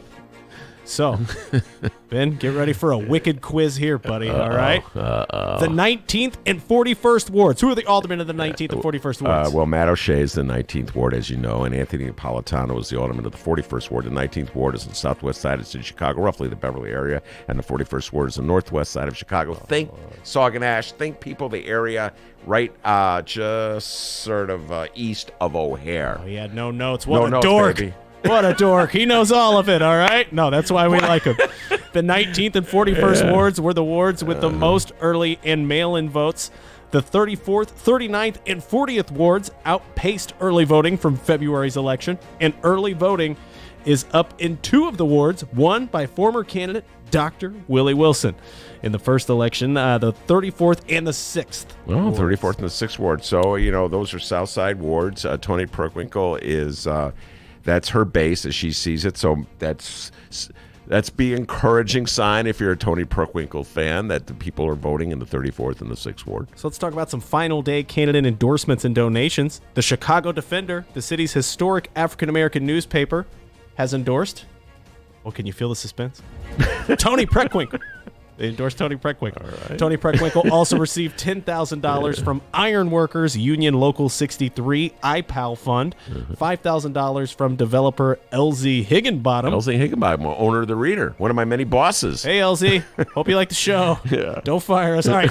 And $1,500 from Cook County Commissioner Larry Sufferton. Oh, Larry Sufferton from Evanston, as you know. Lori Lightfoot, I didn't know. Lori Lightfoot has received $25,000 from United Food and Commercial Workers International Union, $10,000 from Motion Picture Studio Mechanics Local Number 476, $10,000 from Chicago Stagehands Local 2-Pack, and $5,000 from Motion Picture Projectionists Local 110. Looks like the actors in the movie people are going for Lightfoot. Yeah, they're going for Lightfoot. Listen, it is very much an election in which the north side of Chicago, it's pretty obvious, has decided they're going with Lori Lightfoot. So if Toni Preckwinkle is going to win this election, she needs a very strong turnout from the south side. The polls are now open, and they'll still be open when the show is over. But Ben Joravsky, you and your Chicago Reader colleague and Backroom Deal co-host Maya Dukmasova are going to be live in Bridgeport this evening. Isn't that correct? Yes, that is correct. At Mars Brewery, M-A-R-Z. From 6 to 9 tonight? That is correct. Yep. Hang out with Joravsky. Hang out with Maya Dukmasova. You might get a free pin out of the deal. I get free pens. If you answer, I have to come up with a trivia question to ask people before I give that. And Maya promises to bring some of that delicious cabbage salad that she was eating earlier. All right. Toni Macaluso is in the studio. We're talking about the Studs Terkel Archives. Toni, I've been negligent. Is there a website? I just said Google it, but is there a website that people should know about? StudsTerkel.org. So that's as it gets. STUDSTERKEL. And it's election day. Studs, as you were saying, did not really do a lot of interviews with politicians. Is that right, Toni? No, but he did like to talk to the people who sort of suffered or dealt with their influences. So some of my favorites, for example, Florence Scala, the woman who led the fight against the bulldozing of the west side of Chicago, the Taylor Street area, knocking down the Hall House, fighting against the first Mayor Daley, people like that, you know, Saul Alinsky, but the activists, the people on the front lines, full of that. And he has a lot of that, but not elected officials. Did he have an attitude about elected officials? You just think they were interesting, or what was it? Yeah, I think his heart was with the people, the working people of the city. Although, you know, he was really very excited about Harold Washington. He was excited about the Obama election, even though he didn't live to see how it played out in the end. But, yeah, he was a big supporter of Harold Washington. In fact, he was on the stage at Harold's inauguration in the first time around in 1983. I think he actually may have given a speech. I know Gwendolyn Brooks read a poem, and I think Studs may have given a speech of some sort, done some readings of some sort. We have some clips to play, D. Ready to do that? Absolutely, we do here. This is Studs Terkel, and you said it's about 22 minutes in, so let's see what this is. Okay. Don't give me that. There you have an opinion openly expressed.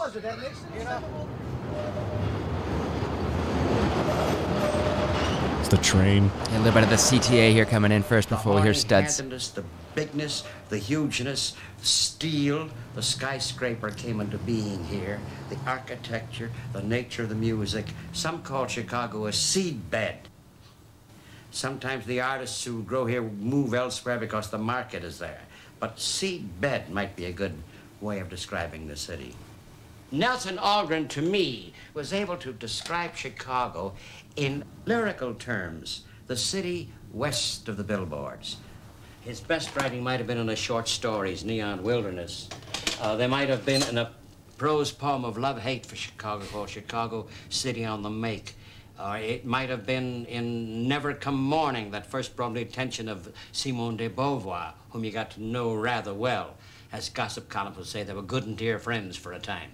And Sartre liked him very much. But here's Nelson also was sardonic. The question comes up, Nelson, about Nelson moving, leaving Chicago. And he's moved to Patterson. The question is your reaction. You describe Patterson as a boom town. Yeah, well, it is. It's booming in welfare. It's almost 60% now on welfare. It's past, it's way past Newark. And So that actually comes not from the radio archive, but from another fantastic archive called Media Burn, which is a video archive. Great friends of ours, Tom Weinberg, Sarah Chapman, an amazing collection of Chicago video, including tons and tons of great political footage of all kinds, not necessarily involving Studs, but they have dozens and dozens of great videos of Studs. This is actually a documentary the BBC made back in 1985 called Studs Terkel Omnibus. A guy named Mike Dibb, who I met in London a couple months ago, and great footage. What you're hearing, you also see great footage of Chicago, but a bit of Studs talking to his friend, the great writer Nelson Algren. And I recommend, if you're looking for some election night reading, pick up a copy of Chicago City. Get really depressed. Yes. No, Chicago City. I mean, I talked earlier in the show about Nelson Algren, and Nelson Algren, of course, was a great writer in the 40s and the 50s, raised here in the city of Chicago. Had a very, Studs said it in that bit, a love-hate relationship with the city of Chicago that's embodied by that prose poem, Chicago City on the Make. Two different characters. Let's talk about that a little bit, Tony. Nelson Algren and Studs Terkel were friends, but they were like two completely different types. Get into that a little bit. Yeah, and absolutely. I mean, Algren, as a novelist, right, lived even more deeply amongst living in the northwest side of Chicago, writing about the Poles and the Polish Triangle, writing about drug addiction and prostitution and alcoholism and suffering in the city, but in a subjective, kind of deep in people's minds sort of way. And then Studs out with the tape recorder chronicling it. And they were quite good friends. And in fact, one of my favorite programs in the archive, the radio archive, is a program called Come In at the Door, which Studs made with Algren and Herman Kogan, Rick Kogan's dad, who was friends with both of them as well, which are readings from Algren's poems and stories when Algren's luck was starting to slip in the later 50s. He had a tough last couple of decades. He was the darling of American literature. I mean, Hemingway and others said, Algren was one of the, in fact, Hemingway said, Algren was one of the two best writers in America, the other being Hemingway himself, in his view. But Algren eventually left Chicago in the 70s, disillusioned, went out to Patterson, as that bit of interview. Which is pretty funny. Paterson, New Jersey. Why Paterson, New Jersey? Well, part of it, he was just, his books were no longer in the libraries or the bookstores. He had been kind of forgotten. It was resentful. But he also went out to New Jersey because he wanted to write a book about Hurricane Carter, the boxer, who was imprisoned, falsely accused of murder. But I think he was looking for an excuse. In fact, later in a clip, he talks about how he's going to go to Patterson the complicated way. Instead of going east, he was going to go west across the country and take a boat to Japan, the Philippines, around India, around Africa, and has this great spiel about how he's going to take the scenic way to Patterson, New Jersey. But he died out east. buried out in Sag Harbor at the end of Long Island, sadly cut off from his hometown. And Studs Terkel, in contrast, stayed in Chicago to the end, lived in the city to the end. Nelson Algren, he had, it seemed as though he just a strong passion against the city of Chicago at the end. I don't blame him at all, by the way. He was just jaded on Chicago, to put it mildly. How did Studs sort of keep his benevolent attitude to the city? You see all the corruption in Chicago. You see the poverty in Chicago, the inequity here, the unfairness, everything else. It eventually drove Nelson Algren out of Chicago.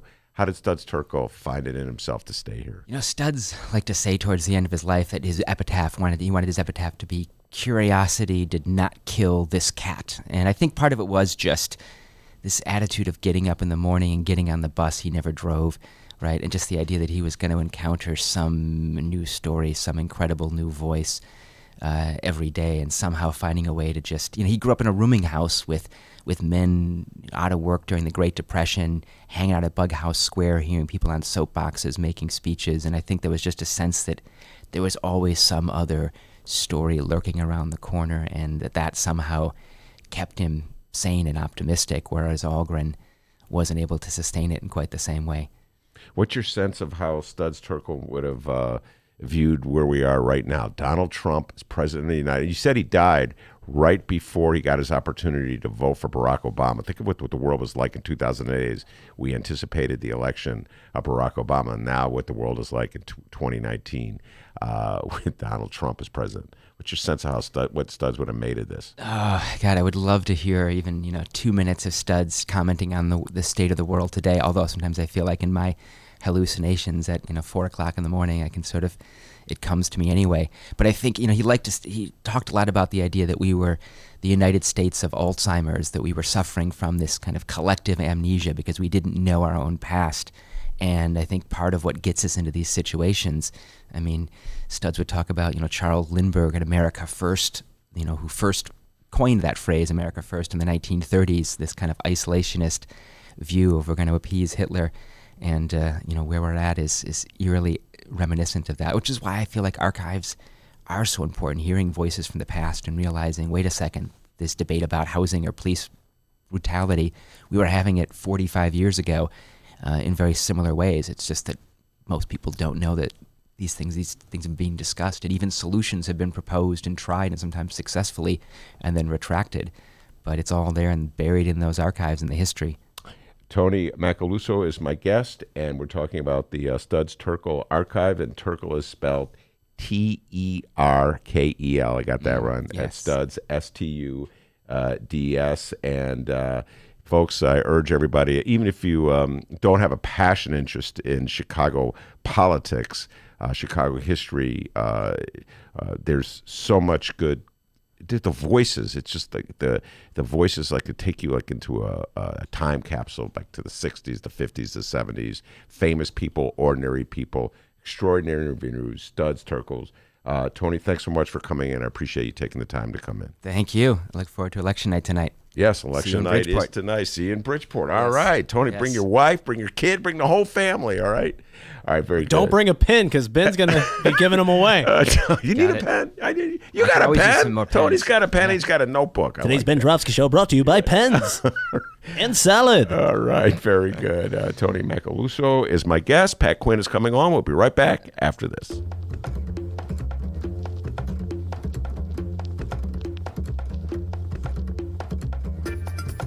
Hey there, producer Dennis here. Thanks for finding and listening to the brand new Ben Joravsky Show. All right, so here's how this works. The Ben Joravsky Show live streams on the Chicago Sun-Times YouTube channel Tuesday through Friday, 1 until 3 p.m. Once the show is over, you can listen to the replay on our YouTube channel, or we throw it online for you to download by 4 p.m. Where can you download the Ben Joravsky Show, you may be asking yourself? Well, you may be asking yourself a fantastic question. You can find previous Ben Joravsky shows and guest interviews through several outlets. The Chicago Sun-Times Online, chicago.suntimes.com, the Chicago Reader Online, chicagoreader.com, and wherever else you listen to your favorite podcasts. Apple Podcasts, Google Play, pick one. Just search for The Ben Joravsky Show. Jora, V as in victory, SKY. So, let's recap. Tuesday through Friday, 1 until 3 p.m., live streamed on the Chicago Sun-Times YouTube channel and downloadable by 4 at chicago.suntimes.com, chicagoreader.com, and wherever else you listen to your favorite podcasts. Yes, the Ben Joravsky Show is back. We're live and downloaded. Tell your friends and enjoy the rest of the show.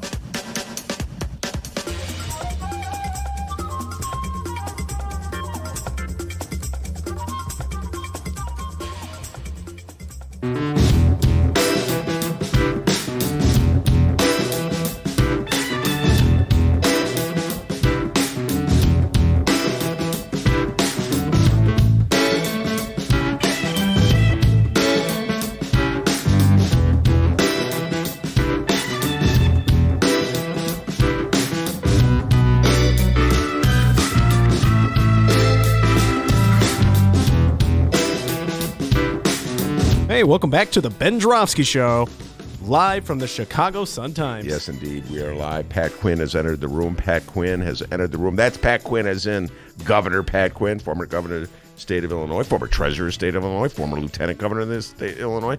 What else am I forgetting, Pat Quinn? I was elected commissioner of the Board of Tax Appeals in Cook County. Oh, my goodness. Yeah. That's right. That goes back to the history. 80s. Oh, I was there. Now he's going to give me grief. Oh, excuse me, how old I am. Now, the listeners should know that you helped Noah build a boat way back Yes, then. I did. I was the guy with the hammer. Jay Noah. He's old, guys. All right. Now, Pat, we were just talking with Toni about Studs Terkel's archive. We're going to talk politics with you, but I know you were a friend of Studs Terkel. Yeah. And have you ever dipped into the archives, listened to some of the tapes and the interviews? A little bit. I went to something at the Hideout, which we want to protect. A great place indeed. I think you occasionally have a show there. Occasionally I do, yes. What, every Tuesday? First Tuesday of the month. Thank you, sir. Okay. And you were my guest once on that show, yes. Well, they had a real good event kind of remembering Studs. You know, he was born in 1912 and really saw a lot in his long life. And I was on his show. The first time was 1976. We were doing a statewide petition drive for a binding referendum to end the practice in Illinois of politicians collecting their entire salary on the first day of office. This had gone on for a century. So we got a petition and we ended that practice, got a law passed. And so I was on his show on WFMT. It used to be at 11 o'clock, if I'm not mistaken. And then he took me out to lunch at Ricardo's afterwards. So you were like this young whippersnapper. You were in your 20s, and Studs Terkel took you out for lunch. I wish I could find a copy of that show because in the course of doing the interview, he brought in Broadway tunes, all kinds of music. He had Fiorello, which was a musical about Fiorello LaGuardia, mayor of New York long ago. And so it was just, he was a master. He always studied everything, well prepared. And then he had a great wit, and he was a smart guy. Now, Pat, back then you were, of course, very much a maverick. You could just imagine, folks, he's getting signatures petition to take away the ability the politicians get paid up front, all right? Their entire annual salary, okay? It's not a bad deal, Pat Quinn. Well, they would do that. They'd stampede over to the state treasurer's office after getting sworn in. Get that money. And collect their entire yeir's salary in advance. And even if they went to jail, as some did, they kept all the money they took in advance. Oh, that's right.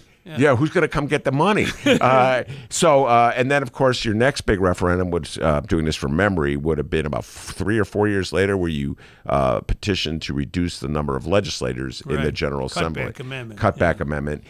So obviously, this did not make you very popular with the powers that be in the Democratic Party. Or any party. In any the party. Republicans, right. I was an unbranded steer. That's what a maverick is in Texas, unbranded. And, you know, we believe in grassroots democracy, strengthening voters. That was then, and it's still now. You interviewed me last summer. We were out getting signatures for term limits on the mayor of Chicago. Well, all right, so here we are, fast forward all these years later, and we have a mayoral election today. Lori Lightfoot versus Toni Preckwinkle. And for the first time in my life, I want to say, well, maybe this isn't true. I'm about to say something. I'm about to say something, Pat, and I'm realizing maybe it's not true, but I'm going to say it anyway. It's like it just seems as though a revolt against the Democratic machine. I don't even know what people know what they mean when they say democratic machine, but it just seems as though it's a negativity in a way that it certainly hasn't been, let's put it this way, since 1989 when Richard M. Daley was elected in this special election to fill out. So what's your thoughts about that? You started out against the machine. You fought the powers that be. I've never been a machine candidate, ever.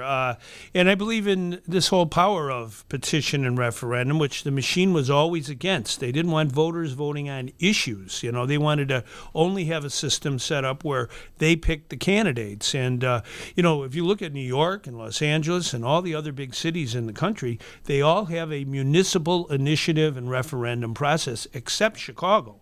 And that was because of machine politics. And I think we're going to break through that. It's something that I think is very necessary. We're going to get ethics reform in City Hall, if we're going to do things about affordable housing, if we're going to take on the whole issue of making sure we have a public safety and criminal justice reform.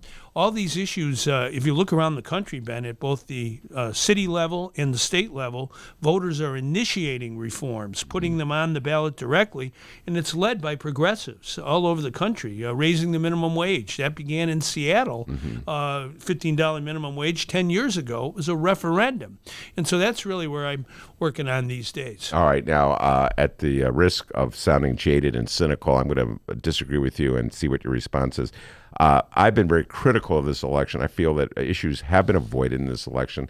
I believe that these candidates have largely been following the commands of whatever backroom strategists they have to avoid taking stands on issues. So you named some just right off the bat, like affordable housing. I don't see a position from either candidate articulating what she will do to promote more affordable housing, where the money will come from. That's just one issue. Do you disagree with me or agree with me that this campaign? Well, I would say the tenor of the campaign has been disappointing, but it began on the election night of the first runoff there, the beginning of the election, when, you know, Toni Preckwinkle was very negative. Even though she is in the runoff, she was quite negative towards Lori Lightfoot, and I thought that set the tone, a bad tone. And you know, I've been in some tough elections myself. For the other guy, the other candidate is, you know, just calling you every name in the book.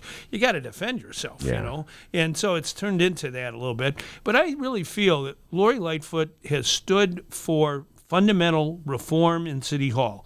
I think that's why voters are going to elect her tonight, and that's why people voted for her today. I voted for her, and I spoke to her yesterday, and I look forward not only to her ethics positions and cleaning up corruption, but also reform of the tax system, the revenue system. Chicago relies way too much on fines and fees that aren't based on ability to pay. You know, the red light cameras and all that, and the way they do red light cameras is very unfair.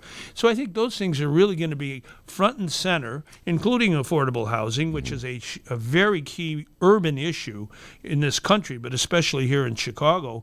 We've got to have an agenda, and if we have an initiative process where people can petition their ideas on the ballot, that's a more vibrant democracy, and that'll make Chicago a better city. All right, let's talk about the petition process. Let's talk about the referendum process.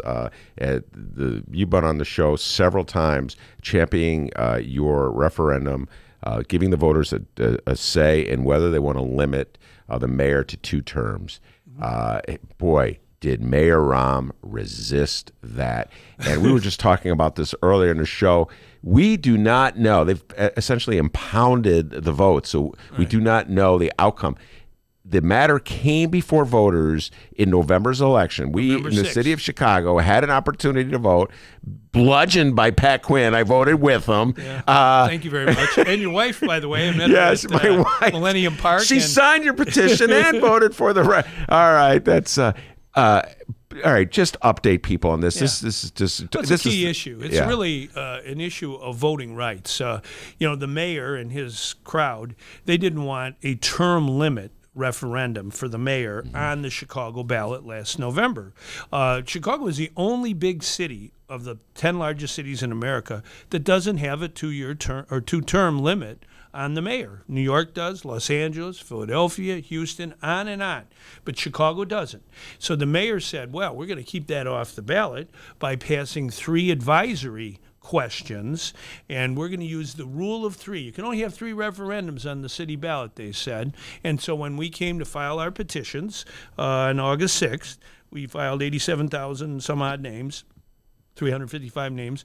We filed them, did everything according to the law, the Constitution of Illinois. Then the mayor and his crowd says, oh, no, you can't be on the ballot. And so the judge said, allowed the question to be on the ballot on November 6th. The people voted. We know they voted overwhelmingly for term limits on the mayor, 2-term limit. And now we're in court. And so we're in the appellate court of Illinois. And we just filed a brief a couple weeks ago. The other side, the mayor's side, will file in a week or two. And then we'll have a decision from the appellate court to order the Board of Elections to release the impounded results and certify the election, the referendum results. And hopefully that'll coincide just about when the new mayor is sworn into office on May 20th. All right, now let's just take it point by point. That's fascinating because the current mayor of the city of Chicago is a gentleman by the name of Rahm Emanuel. You may have heard of him. Good friend of yours, Pat Quinn, joking. And he's still mad at you because you made fun of his basketball playing ability when you were on my show. This is a true story. I actually played basketball. Yeah. Dave Axelrod, Rahm Emanuel, and a guy named Forrest Claypool. Yeah, your old friend. We were at my Forrest. brother's high school, or my high school. I went to Fenwick High School. Yeah, Friars. So everybody had gone home. There were only 4 guys left, the aforementioned 4, including me. And so Rahm said we should play 2-on-2. Frankly, the best teams would have been me and him, but he said something else. He wanted to be with Axelrod. So it was Axelrod and him against me and Claypool. Well, we won the game several times, me and Claypool. But, I was asked how Rahm played basketball, and they said as a basketball player, he's an excellent ballet dancer. I will never get tired of that anecdote. And Rahm heard it, is so mad. He's known to hold a grudge. He's so mad. He goes, I'll let that so-and-so Quinn get on the ballot. Here's the deal, though. Rahm resisted for the obvious standpoint. If you were victorious, it could have prevented him from serving a term, being third term. Which he was planning to do. Which he was planning to do. I've often said that the fact that you filed so many signatures was one of the reasons that deterred him from running for a third term. There's a very important reason, because on the Thursday before Labor Day is when our signatures were verified, that we had more than enough to qualify it for the November ballot. Then, over the weekend, including Labor Day, His Honor decided, after looking at the number of signatures and the polling, that he would decide not to run for a third term. So it really did have a key role in making his... So here's the question for you. Why does he continue to resist your referendum? He decided he's not going to run. It doesn't affect him. He's not going to run for mayor of the city of Chicago again. And yet when you say, look, I presume it's the lawyers are representing him. Is that correct? Well, they're representing the objectors. And who is the objector? A couple of folks that aren't really well known at all. They were just, So they get these names. Yeah. They say, might as well just get me or Dennis and put their names up Huey, there. Dewey, and Louie. Yeah. And so the lawyer is Michael Casper. Am I correct about that? Yeah, he's the lawyer for Rahm Emanuel's side. And, he doesn't want this particular referendum to be canvassed and certified, the results. And, so why does Rahm, is it just grudge? He's still mad at you for doing this? It's really hard to figure because, we should be empowering voters in this state, in this city, this county, all over America.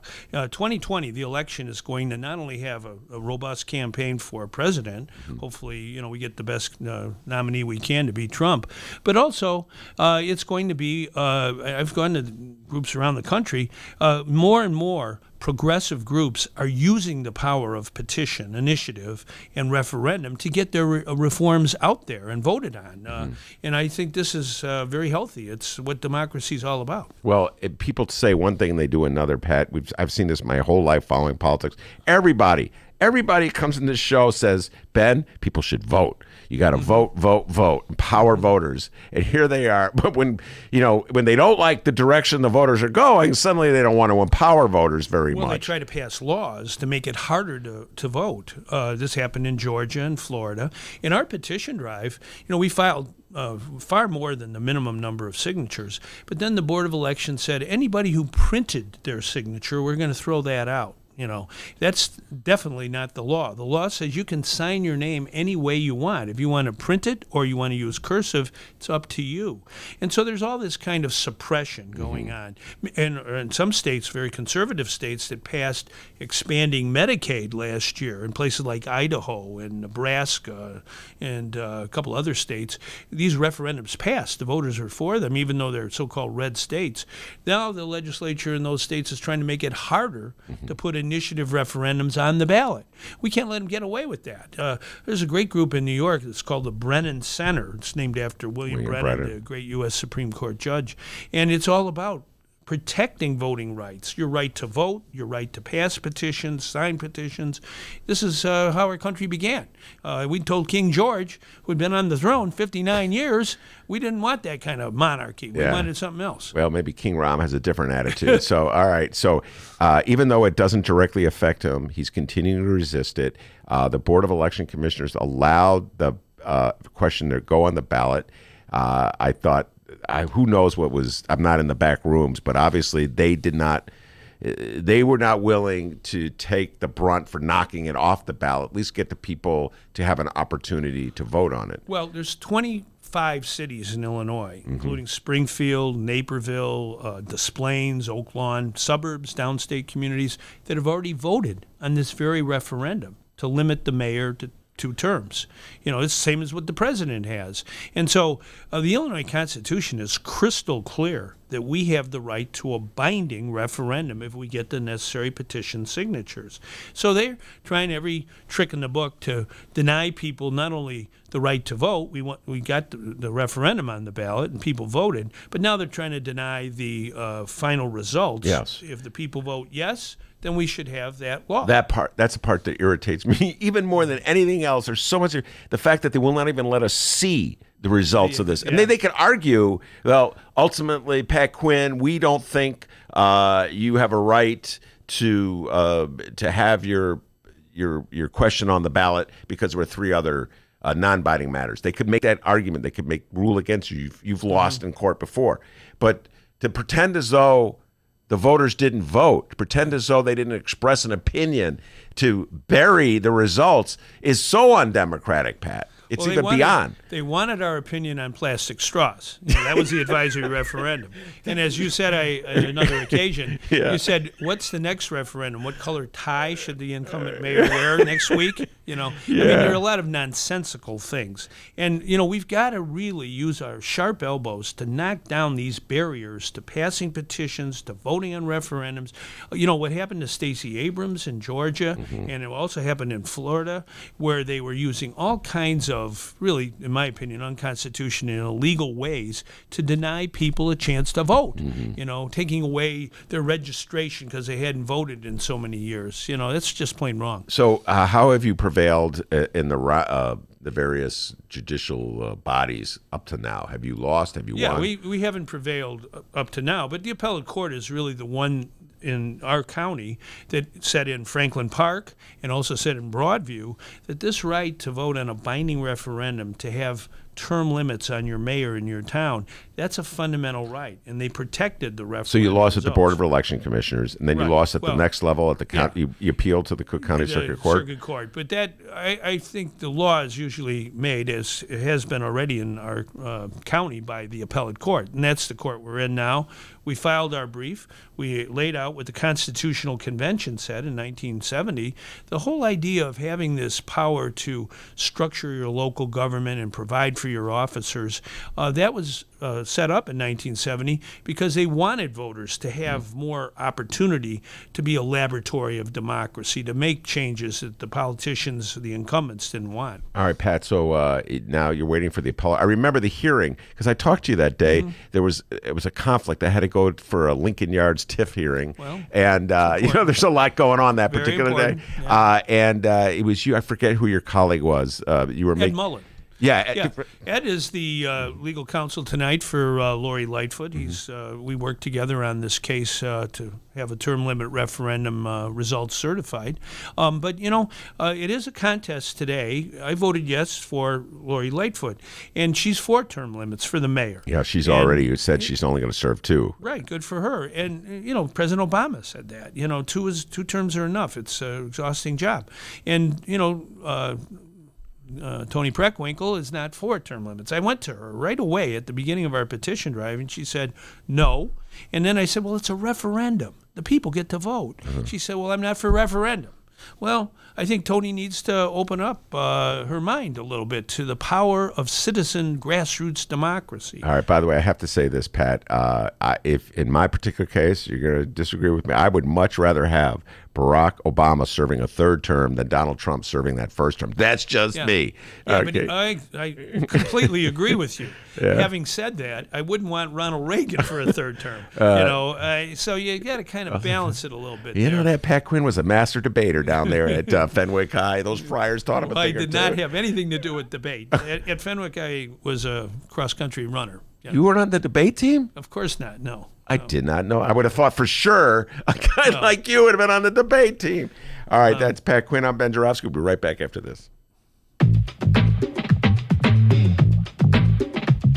The Ben Joravsky Show is brought to you by the Chicago Sun-Times. For the latest in Chicago and Illinois news, sports, weather, and the latest in national news from a real Chicago frame of mind and real Chicago writers, check out the Chicago Sun-Times. Read the daily paper or online at chicago.suntimes.com. And hey, if you have a little extra cash, subscribe. And by the Chicago Reader. For a deeper dive in the daily Chicago news and for all of what's going on in this city, you gotta read the Reader. Music, arts and culture, film, extensive event calendars, concert listings, and more, including weekly political columns from writers like Maya Dukmasova and, yes, our very own Ben Joravsky. The Chicago Reader is free in newsstands and at chicagoreader.com. That's chicagoreader.com.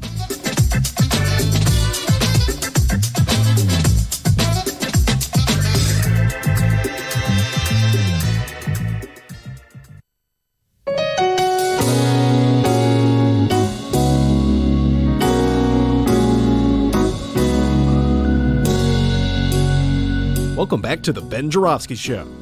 Mr. Joravsky, take us home. Yeah, you hear that cool sound in the background? That's Pat Quinn. When he wasn't running cross country at Fenwick, he was playing the piano. No musical ability. I sing like water going out of a bathtub. The sounds of water going out of just... Put that in your mind, folks. Actually, that is not Pat Quinn. I don't know who that is. Dennis discovered that, and I love it. All right, D, before I go back to Pat, what you got for me, young man? All right, some updates before we roll out of here. It is Election Day, and like I said, right now, we wait for the results. But here's an update. Yeah, voter turnout's pretty low. So, I kind of expected that, right? Yeah, well, they say empower the voters, and then, they don't really give us great issues. They try to tell us, don't vote, don't bother. Glass half full over here on the Ben Joravsky Show today. But we do have some quick updates here. Oh, here we go. Well, we were talking about this in the first hour. Joe Biden... Bernie Sanders' campaign manager, Faiz Shakir, strongly denied any suggestion that anyone from the senator's team or his allies encouraged Lucy Flores to publish her account of an unwelcome interaction with Joe Biden. Here's a quote from the campaign. Neither the Bernie Sanders campaign nor anyone involved in it planned, persuaded, cajoled, or otherwise urged Lucy Flores or anyone else to tell their story. Full stop, period. End of sentence. I don't want to hear it. We didn't play a role. Yeah, well, that's the funny thing. That's how these political battles go. First, there's Lucy Flores came out. She wrote her own article. She stood by her story. It's a very powerful indictment, if you will, against Joe Biden and his behavior. And then there's the follow-up. They're like, well, they try to change the subject and make it look like Bernie Sanders did something. But by the way, maybe they did. So what? You know what I'm saying? It's politics to a certain degree. But Pat Quinn, I've been watching politics for a long time, and that's generally, there's that pivot where, well, what role? I think Biden. Was it Biden? Help me out here, Pat. In 1988, was caught plagiarizing from a speech from a British Neil Kinnock. Whoa. Talk couple of geeks right here, man. You guys. But then it turned out that there was another campaign that released it, and the other presidential campaign, got in trouble. Was it Dukakis' campaign? I can't remember. I just can't remember. I can't remember. Neil Kinnock was some guy running for Labor, prime minister in England, and he took almost his identical words. As a great mayor once said, politics ain't beanbag. Yeah. And I think it's important for a presidential nominating race to have robust competition. It didn't happen 4 years ago. Everything was arranged for Hillary. The debates. I think in Iowa they had the big debate the night of the Iowa State football game on a Saturday. And, that just was not the way to go. And I think it's important in this time, 2020 is election, that you have so many candidates. We know from the mayor's race, when you have a dozen or more candidates, there's going to be a lot of ideas and back and forth, and I think that's healthy. And, this is only beginning. Yeah. By the way, my memory serves me correctly, the strategist for Dukakis had to step down because it turned out he was the one who fed the New York Times the tapes anyway, but that's how politics goes. All right, before I'm going to ask you some presidential campaign questions, Pat Quinn. But before I do that, I just want to summarize where that lawsuit is. Again, I'm going my high horse on this one. Whether you want term limits or not, the voters voted. We should know what the results of that election were. The fact that they're concealing the election, they're using they're suppressing the results. Their own words. Yes. Yeah. I mean, it's just ridiculous. So you're at the appellate court level, you filed your appeal, there was an oral argument. No, it hasn't happened yet. The other side has to file their brief. I see. Then we file a reply, then there'll probably be oral argument on the case. The original oral argument was the circuit court. Got it, okay. So, basically the voters on November 6th, I think, voted overwhelmingly for a 2-term limit for the mayor of Chicago. And I think if we win our case, which I think we will, and the appellate court rules in our favor, then the results will pertain to the new mayor, 2 terms, whether it's Toni Preckwinkle or, I hope, Lori Lightfoot, who has already said she supports that for herself. And I think that's a healthy thing. Every candidate for mayor, as a matter of fact, in the first round, 13 out of 14 were for term limits on the mayor, except Toni Preckwinkle. Pat, I have to ask you a question. There was a story we played earlier in the show where you had protesters protesting against Kim Foxx for her role in the Jussie Smollett case, and then your protesters protesting the protesters, and Nick Sposato was out there, Jamal Green was out there, Nick Sposato, the alderman, was out there with the Fraternal Order of Police, Jamal Green was out there, former mayoral candidate, with the Kim Foxx defenders. Do you see any way that any elected official can sort of bridge that huge gap that exists just in those counter-protesters, Fraternal Order Police on one side, Kim Foxx defenders on the other side? Well, I think the election today, and that's the good thing about democracy, elections are the opportunity for the people to call the results, the shots, whatever they want, the people. And I think the new mayor has a special opportunity to kind of bridge the gaps.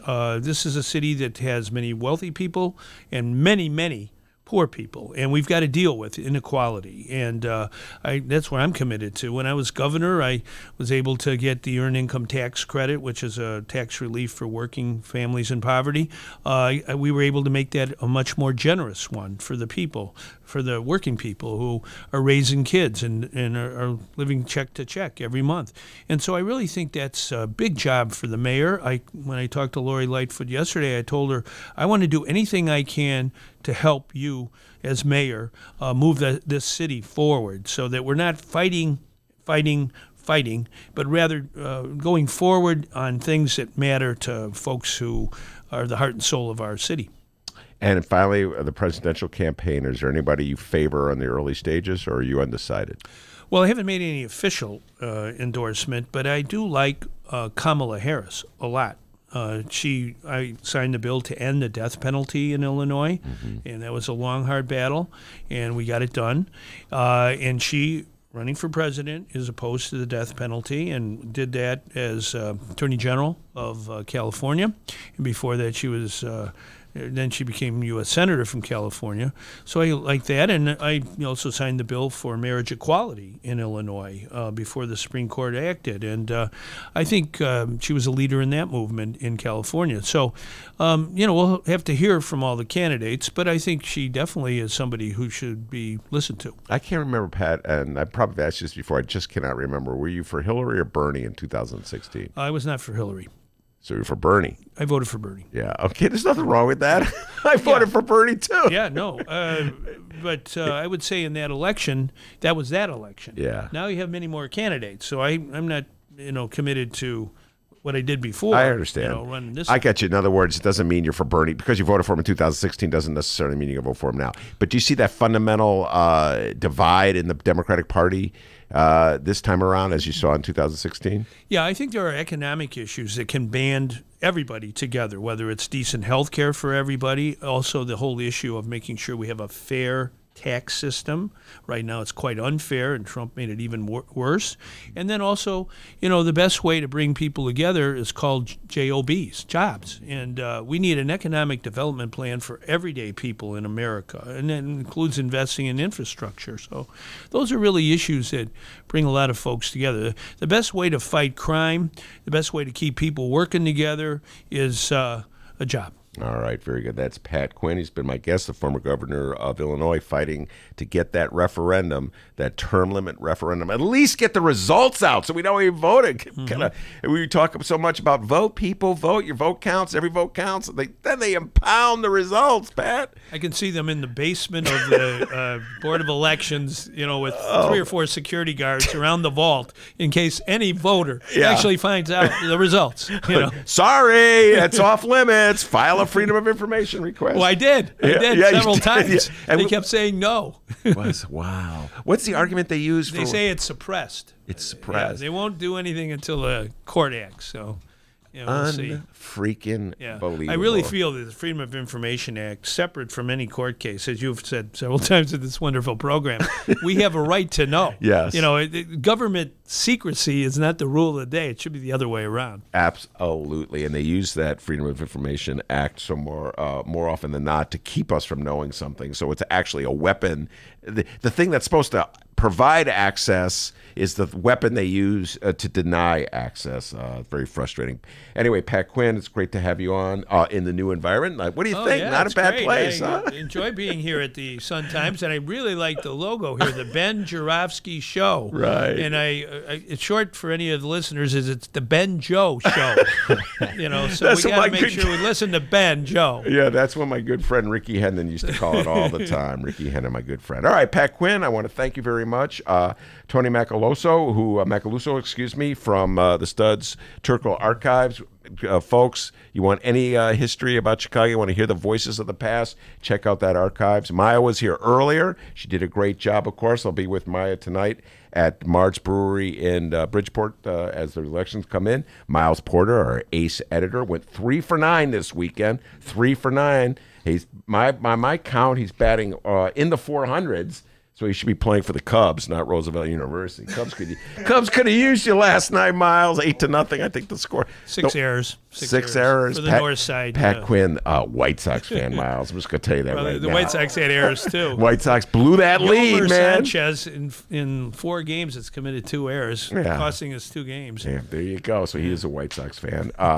And, of course, the man, the myth, the legend behind the board, wheeling and dealing, the pride and joy of Alton, Illinois. You know what they say about you, D? What's that? The ladies all love you for a body in your mind. Come on.